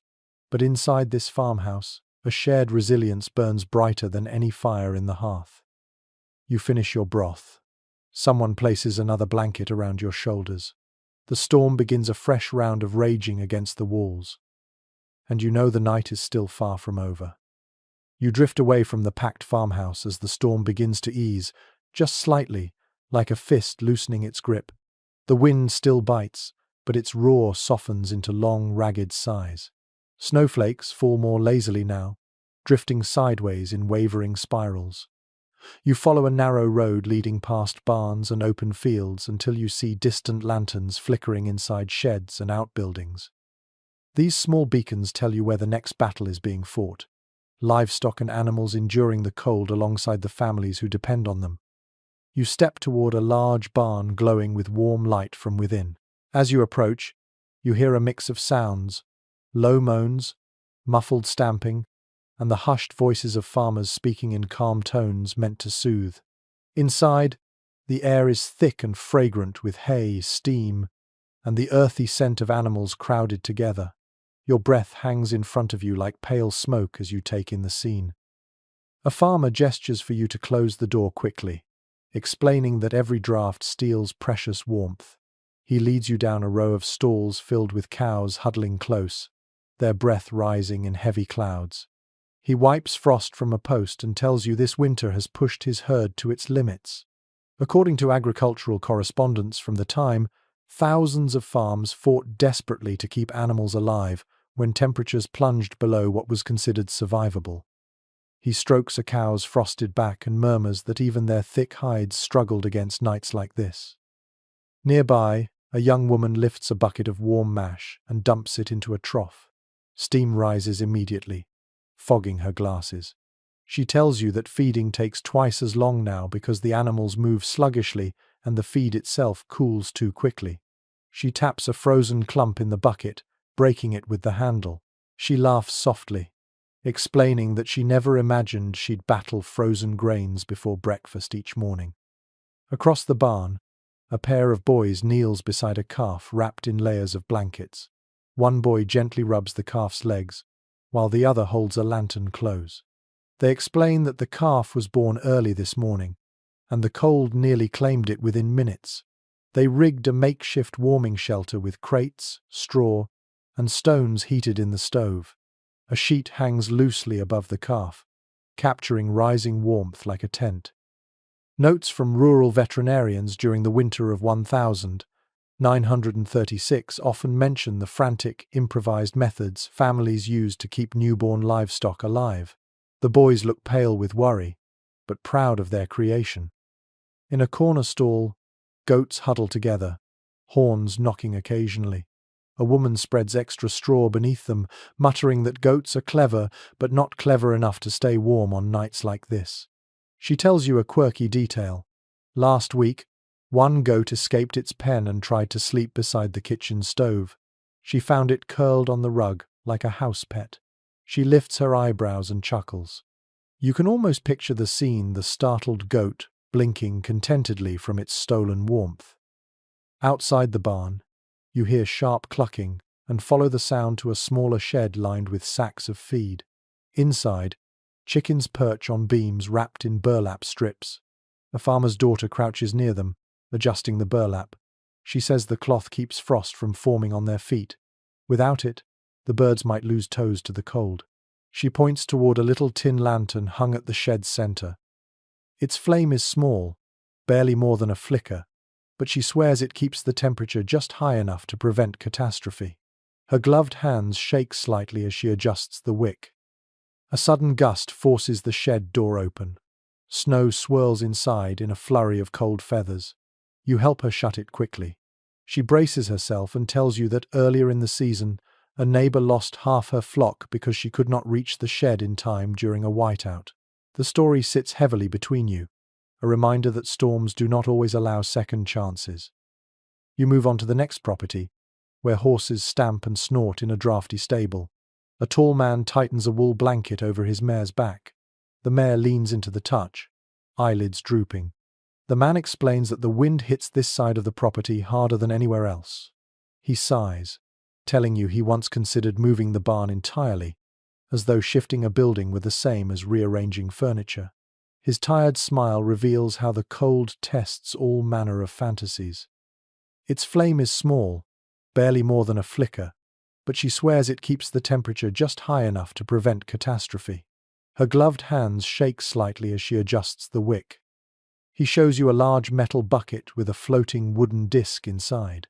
He presses lightly on the disc, demonstrating how it prevents the surface water from freezing solid. You feel the faint warmth left from where a heated brick had been placed beneath the bucket earlier. Farmers during this winter often used heated stones, embers, or insulated lids to keep water sources usable. The man shrugs, saying it is a constant battle but better than smashing frozen buckets every morning. Next, you approach a cluster of small huts arranged behind a family home. Inside the first one, rabbits nestle in straw-lined boxes. A young boy sits nearby, carving small notches into a stick. He tells you he measures the frost patterns on the windows every morning and compares them, convinced the frost carries messages. He shows you his stick, etched with tiny lines and symbols. Whether he is recording legitimate data or simply passing the time, the focus in his eyes is unmistakable. In another hut, pigeons roost beneath a roof patched with metal scraps. Their feathers puff into round shapes as they coo sleepily. A girl gently strokes the nearest pigeon's back. She whispers that she brings them warm water twice a day because frozen water upsets them. She confesses she sometimes talks to them while she works, hoping her voice keeps them calm. Her cheeks redden with embarrassment as she admits this. You assure her that kindness thrives in strange places during hard winters. You step outside once more and notice a faint orange glow near a distant barn. You approach carefully, crunching through deep snow until you reach a group of farmers gathered around a metal barrel, emitting slow waves of heat. They stand close without speaking, staring into the glow as if hypnotized. You join them, letting the warmth seep into your gloves. One man breaks the silence with a story. He says that a few nights ago he saw a fox curled atop his compost heap, drawn by the residual warmth beneath. He describes how the fox lifted its head, blinked at him slowly, and then settled back into the steam rising from the mound. The others chuckle softly, saying animals do what they must to survive. Another man, older and leaning heavily on a cane, shares a memory of a winter long past. He recalls hearing distant hooves one night and finding a lost team of horses wandering along the fence line, their owners nowhere in sight. He took them into his barn, fed them, and waited until spring to learn they belonged to a neighbor miles away. He pats the cane against the snow and says winter teaches patience more effectively than any sermon. The group falls quiet again, mesmerized by the barrel's glow. The storm has not ended, but its rage has softened. Snow continues to fall, but it feels more like a gentle insistence than an outright threat. As you step away, You look across the dark fields where small barns and sheds glow like tiny islands of warmth in a vast frozen sea. Every structure shelters something precious, an animal, a livelihood, a piece of hope. And you know as you move toward the next cluster of lights that tomorrow will bring its own challenges, its own solutions, its own stories. But for now, warmth gathers in small pockets across the night, holding fast against the cold. You leave the last barn behind and follow a narrow path lit by wavering lanterns placed at uneven intervals. The storm has settled into a steady whisper now, soft enough for you to hear the creak of nearby windmills and the faint clatter of loose siding on old sheds. Ahead lies the quietest part of your journey, the scattered homes where families, wrapped in blankets and stubborn resolve, fight the cold in their own private ways. The lamps glow dimly through frosted glass, each window a small promise of life against the vast white darkness. You step toward the first house and notice how the snowdrifts curl around the foundation like sleeping creatures. The front door opens before you knock. A man with deep lines etched across his face waves you inside. His breath forms a pale cloud in the air. He leads you through a narrow hallway into a kitchen where his wife sits by the stove, darning wool socks with nimble fingers. She shows you the thick patches she's sewn onto the heels. She tells you that socks wear out faster in cold like this, because everyone walks harder and tighter, gripping warmth in their steps. She adds that she never imagined mending clothes would become a nightly ritual, but here she is, stitching until her knuckles ache. The man pulls up a chair beside you and mentions a curious practice his father taught him. He says they warm small stones in the oven, wrap them in cloth, and place them at the foot of the bed. He admits the stones sometimes crack with a sharp pop, startling them awake. But the warmth remains long enough to make the blankets feel alive. Historical notes written by families across the Midwest mention similar traditions, though people differed on which stones held heat best. Granite, some claimed. Marble, said others. He shrugs, insisting whatever stone you have on hand becomes the right choice in a winter like this. The couple invites you to sip warm milk sweetened with a spoonful of molasses. The warmth curls through your chest as they describe how the children sleep in the same room now, 3 beds pushed together beneath layers of quilts. You imagine their small forms buried under mountains of fabric, breathing gently in the dim glow of a lantern set safely on a wooden crate. You thank them and continue down the snowy path. The next house you visit belongs to a young couple with a baby. The mother rocks the child near the stove, humming softly. She tells you she's sewing tiny cloth bags filled with dried beans, warming them and tucking them around the crib to keep the baby cozy. She admits she learned the trick from her grandmother, who insisted that warmth, not swaddling, keeps fear from settling into a child's bones. She lifts one of the bags for you to feel. It radiates a gentle heat that feels tender, almost loving. The father stands by the frost-covered window, carving small notches into the wooden frame. He explains that he measures how much the ice creeps inward each night. He points to the highest notch and says one evening the frost reached nearly halfway across the glass. He speaks of it with the same awe someone else might use to describe a sunrise.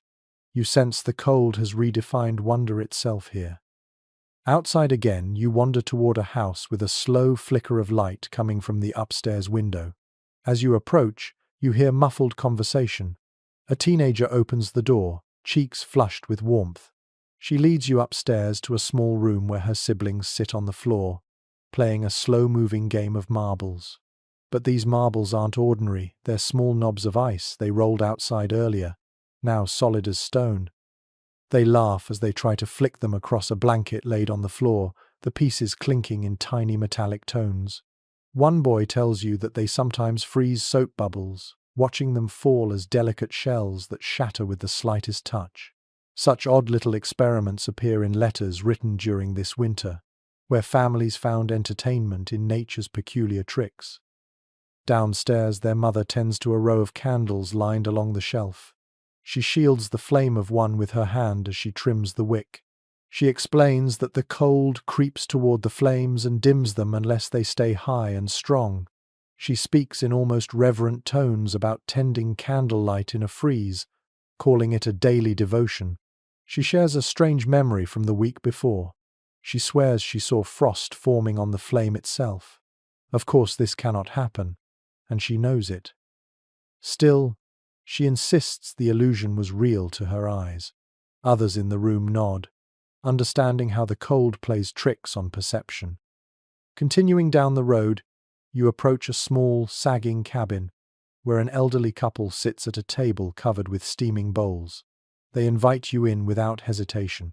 The woman offers a ladle of soup thickened with barley and scraps of ham. She tells you her eyesight has weakened, but she knows when a storm is coming by the way the house settles into the earth.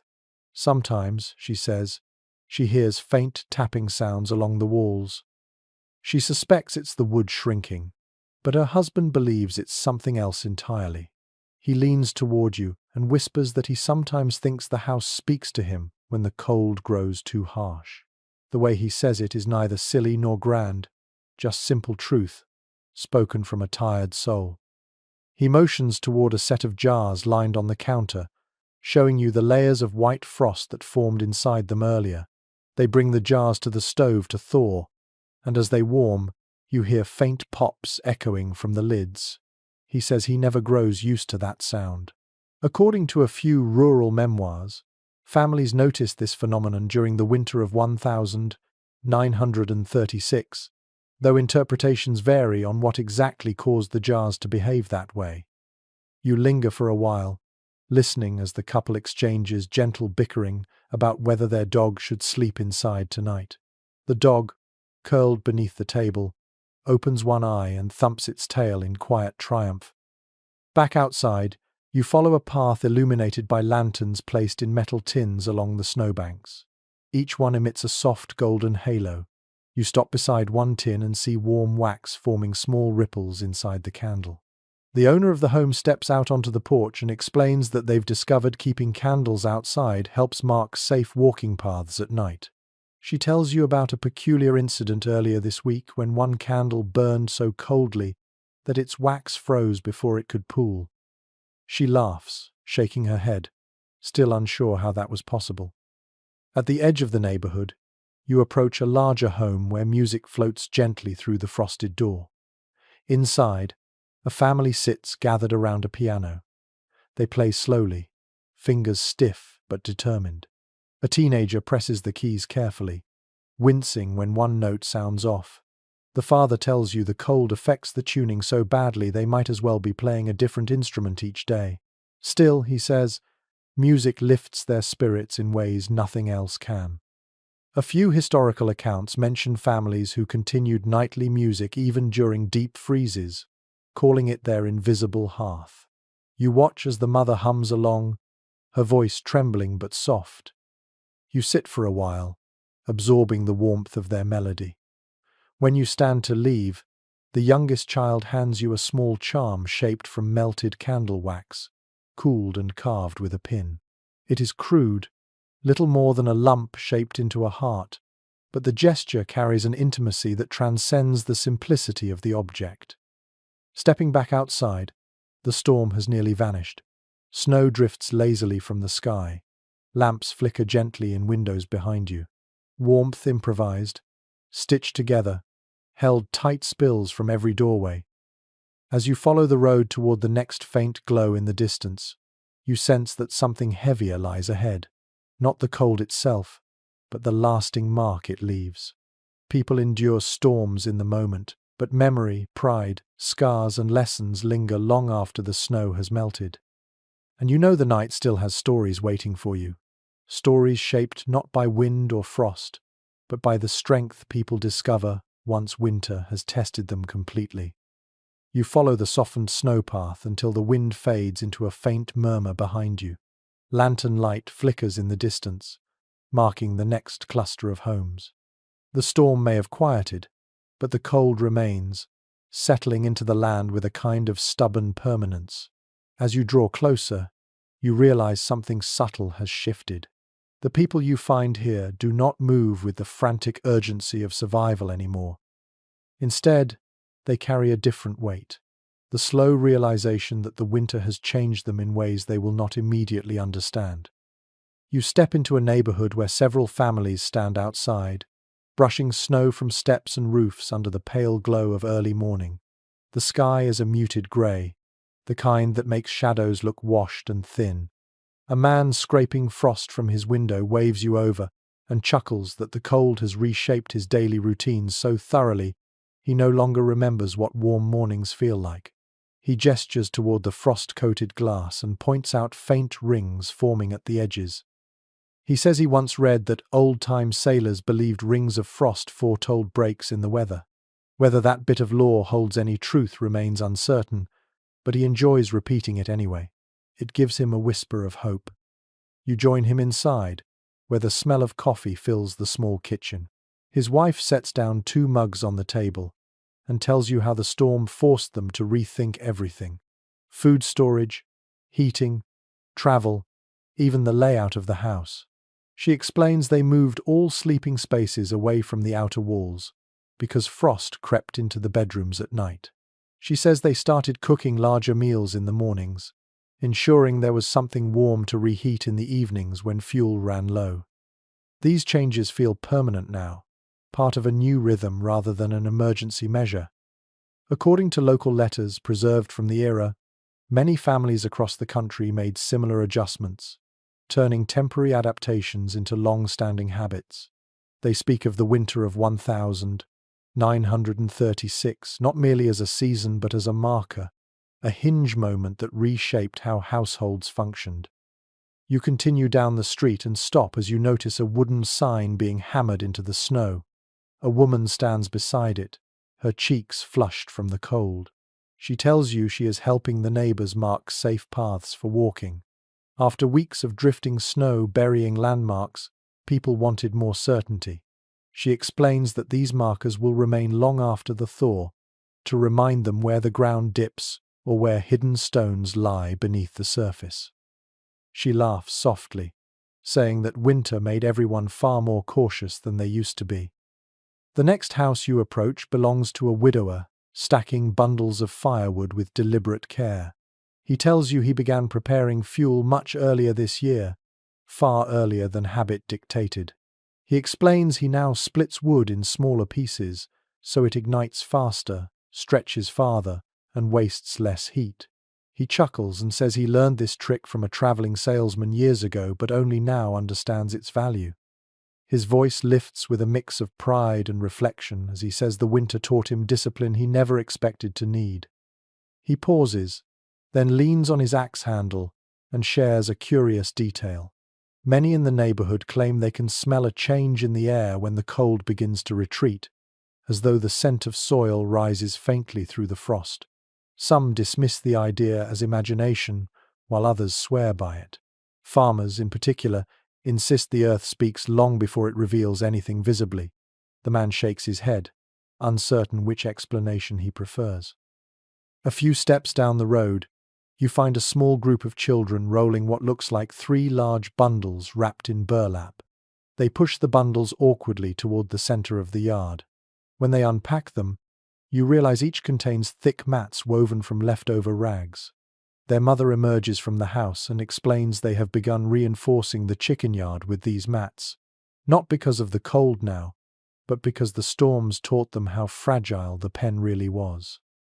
The mats act as buffers, shielding against wind and snow. She admits they plan to leave them in place year-round, a permanent reminder of how much the animals depend on human foresight. Farther on, you find a group of neighbors standing in a loose circle near a fence.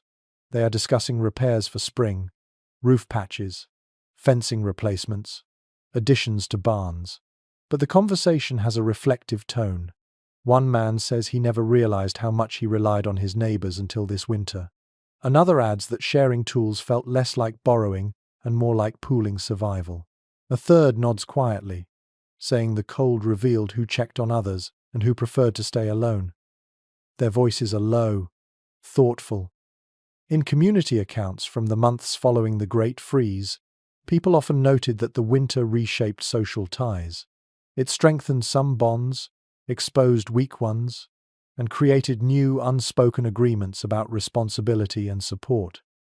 You continue walking, and a woman gardening by her frosted shrubs waves you over. Gardening seems impossible in this weather, but she explains she is planning the spring layout. She says the cold taught her which plants can endure surprise freezes and which ones wither instantly. She shows you a small notebook filled with hand-drawn maps, marking locations for heartier vegetables and flowers. She taps a page and says researchers still discuss the long-term effects of that winter on soil composition, but she prefers to rely on instinct and observation. She smiles, declaring that sometimes the land itself becomes the best teacher. As you leave her yard, you hear a rhythmic creaking from a nearby barn. Inside, a father and his daughter oil the hinges of an old wagon wheel. The father tells you they used this wagon during the storm to deliver supplies to several families when roads became impassable. He says the act of helping changed his daughter, giving her a sense of purpose she didn't have before. The daughter grins shyly and admits she plans to join a civic club when she is older because she wants to keep helping people. Her father beams with quiet pride. You pass a row of houses where laundry lines shelter under new wooden coverings built during the storm. A woman pinning blankets tells you she kept the coverings because she realized how much time she lost clearing snow from the lines each day. She jokes that winter did not just steal warmth, it stole hours. She intends to reclaim them. A little farther on, you encounter a group of older residents gathered around a bench brushing snow from it, even though no one sits outside in such cold. They tell you they like to keep the bench clear as a symbol of optimism. One of them adds that they maintained that habit throughout the harshest weeks, brushing snow even in blizzards. To them, the bench represents the promise of spring, the simple pleasure of sitting in the sun. Their devotion feels almost ceremonial. You continue through the neighborhood until you reach a schoolhouse. Its windows glow faintly. Inside, the teacher arranges desks closer to the stove. She tells you she plans to keep this arrangement long after winter ends because students talk more, share ideas more freely, and feel closer this way. She laughs, remembering how the cold forced everyone into a circle, turning lessons into conversations rather than lectures. She suspects it made her a better teacher. As the day brightens, families emerge from homes carrying shovels, baskets, and tools. Yet there is no panic now, no urgency. Their movements have loosened. Their voices carry a steadier confidence. The cold shaped them, but they shape themselves around it too, forming new customs, new instincts, new bonds. You pause at the top of a small rise, looking back at the houses scattered across the snow-covered fields.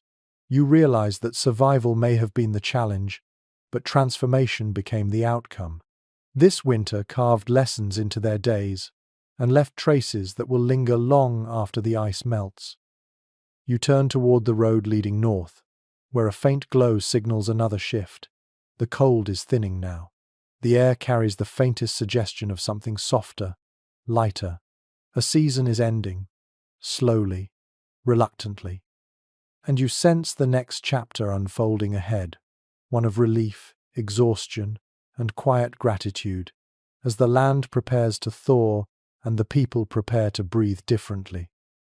You follow the northern road as it stretches across the pale landscape, its edges softened under weeks of snow. The sky above has changed. It is still grey, still cold, still carrying the crisp sting that clings to your eyelashes, but something feels different. The air no longer presses down on you like a solid weight. It moves more gently. It hints at mercy. You breathe it in and sense a turning point. The long winter, the hardest winter, has begun to loosen its grip. You continue walking until you reach a small rise overlooking a frozen river. For the first time in weeks, you hear faint dripping beneath the ice. Tiny rivulets of water slip along unseen channels. The sound is barely there, but it is unmistakable. It is the voice of change.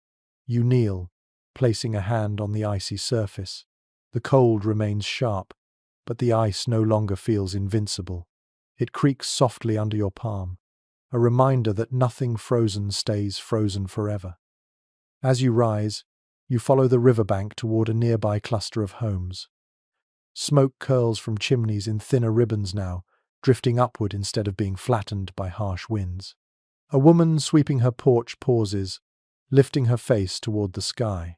She tells you she heard a bird earlier that morning. Not a crow, not a winter hawk, but a songbird. The note was brief, fragile, but it carried enough hope to make her stop sweeping entirely. She repeats the sound for you, her voice soft and bright. Some nature notes from the late 1930s mention similarly early bird songs during late winter thaws, though observers disagreed on whether the birds arrived early or were simply hiding close by all along. You step inside her kitchen, where her children sit warming their hands around bowls of broth. Their cheeks glow with a kind of relief you haven't seen before. The mother tells you that for the first time in months, they finished their morning chores without feeling the cold in their teeth. She laughs lightly, almost in disbelief, and lifts a window just a finger's width to let in a sliver of fresh air. The breeze is still sharp enough to sting, but she treats it like a promise. As you continue through the neighborhood, you see signs of the thaw everywhere. Snowdrifts slump against fences, edges softening. Icicles fall in slow, dramatic drops from eaves. A man kneels beside his shed door, chipping at the ice that once sealed it shut. He taps it gently, smiling as the last slab breaks free. He wipes his brow and says that the cold taught him patience he never imagined he possessed. He adds that he plans to rebuild the shed during the summer, stronger this time, with layers of insulation he never thought he'd need. He looks past you toward the distant hills, as if already planning the work he will do when the earth softens. You pass a schoolyard where children run across patches of hardened snow. Their boots crunch rhythmically, but you notice that their steps feel lighter, almost playful. A teacher stands nearby, wrapped in a shawl. She tells you they held lessons outside for a few minutes today, just long enough for students to feel sunlight on their faces. She admits it might have been too early, but the joy she saw in their eyes made the risk worthwhile. Farther on, a farmer works beside a gently steaming manure pile. He nods at you as he shovels, explaining that the warmth rising from it is the first sign he looks for each year. When the pile begins to steam consistently, the soil beneath the frost has begun to waken. He leans on his shovel and adds that agricultural records from this region often used this method to predict the coming of the thaw. He smiles as he listens to the distant drip from his barn roof, the sound forming a steady rhythm. You continue walking, drawn by the faint scent of wet earth emerging beneath the snow. It rises in barely perceptible waves, but you feel it. The land is exhaling. You reach a small house near the end of the road. An elderly woman sits on a low stool outside, knitting slowly in the pale sunlight. She looks up and tells you she moved outside deliberately today, wanting to feel the wind on her face rather than through her walls. She gestures toward her yard, where patches of snow have thinned enough to reveal specks of brown grass. She shakes her head in quiet wonder, saying she never thought she'd be so grateful for a glimpse of dead grass. Inside her home, her grandson adjusts a cracked window pane that had been stuffed with cloth for weeks. He removes the cloth carefully, as though performing a delicate ritual. The family watches as he sets the cloth aside and replaces it with a stronger pane they saved for better weather. They clap when he finishes. The applause is small, but genuine. As you continue along the road, you encounter a man repairing his fence. The wood creaks under his hands as he tests each plank. He tells you he lost half of it to the weight of the drifting snow. He presses his mittened thumb against a nail, satisfied when it holds firm. He shares an unusual memory. Earlier in the winter, he swears he saw frost shimmering across his field in colors that resembled faint rainbow hues. Some farmers described similar appearances in personal writings, though explanations remain varied. He shrugs, saying the winter painted strange pictures, and he does not expect to see them again. You step closer to the river again, listening as the ice shifts beneath its own weight. Somewhere downstream, you hear the crackling sound of thawing sheets breaking apart. The noise echoes across the water like distant applause. A fisherman standing nearby nods knowingly, saying the river always claps for itself when spring approaches. You walk through a final row of houses where families stand outside to greet neighbors they have not seen properly in weeks. Children chase each other through melting snow. Dogs bark happily as they splash in shallow puddles. Someone laughs a bright, clear sound that cuts through the last threads of winter's silence. You stop at the crest of a small hill overlooking the town. Smoke spirals upward in graceful ribbons, no longer flattened by cruel wind. Snowfields glitter softly, losing their rigid edges. The first hints of mud peek through at the road's edge. The cold remains, but it no longer dominates. It merely lingers, waiting to be replaced by something gentler. You stand there for a long moment, letting your breath mingle with the warming air. Winter shaped these people. It tested them, stretched them, humbled them. But now, as the thaw begins, they breathe differently. Their shoulders loosen, their voices rise, their eyes brighten with the knowledge that they endured. And you feel yourself soften too, as though the thaw has reached you. You stay on that hilltop, letting the world grow quiet again, but in a softer way than winter's earlier silence. The snow glows faintly under the morning light, each patch holding a memory, each drift carrying the echo of something once much harsher. The air around you has lengthened, the sharp edges smoothing into gentler curves. You breathe out slowly, noticing how your breath no longer trembles in the cold. It flows, warm and unhurried. Down below, the sounds drift upward with a peaceful rhythm. The faint drip from melting snowbanks, the low murmur of voices greeting one another, the soft shuffle of boots moving without urgency. These sounds blend together in a calming, rhythmic hum. You let them settle around you, the way a blanket settles across your shoulders at the end of a long day. The horizon softens too, losing the stark contrasts that defined so many nights. Sky and land blend into one quiet expanse of grey and gold. You let your gaze rest there, not searching for anything, just floating gently across the scenery. Your body relaxes, your thoughts slow to an easy drift. You imagine the families behind each window, resting, recovering, moving through their morning routines with careful gentleness. You imagine warm kitchens, soft quilts, slow breaths, and you imagine the earth beneath the snow stirring quietly, preparing for warmer days. Let the heaviness roll off your shoulders now. Let the calm settle deeper. Each inhale grows softer. Each exhale carries away another sliver of tension. You are safe here, wrapped in the quiet glow of a world, slowly warming. Let your eyes grow heavy. Let your breath steady. Let the last traces of the cold fade from your mind. And drift, softly, into a long, restful sleep.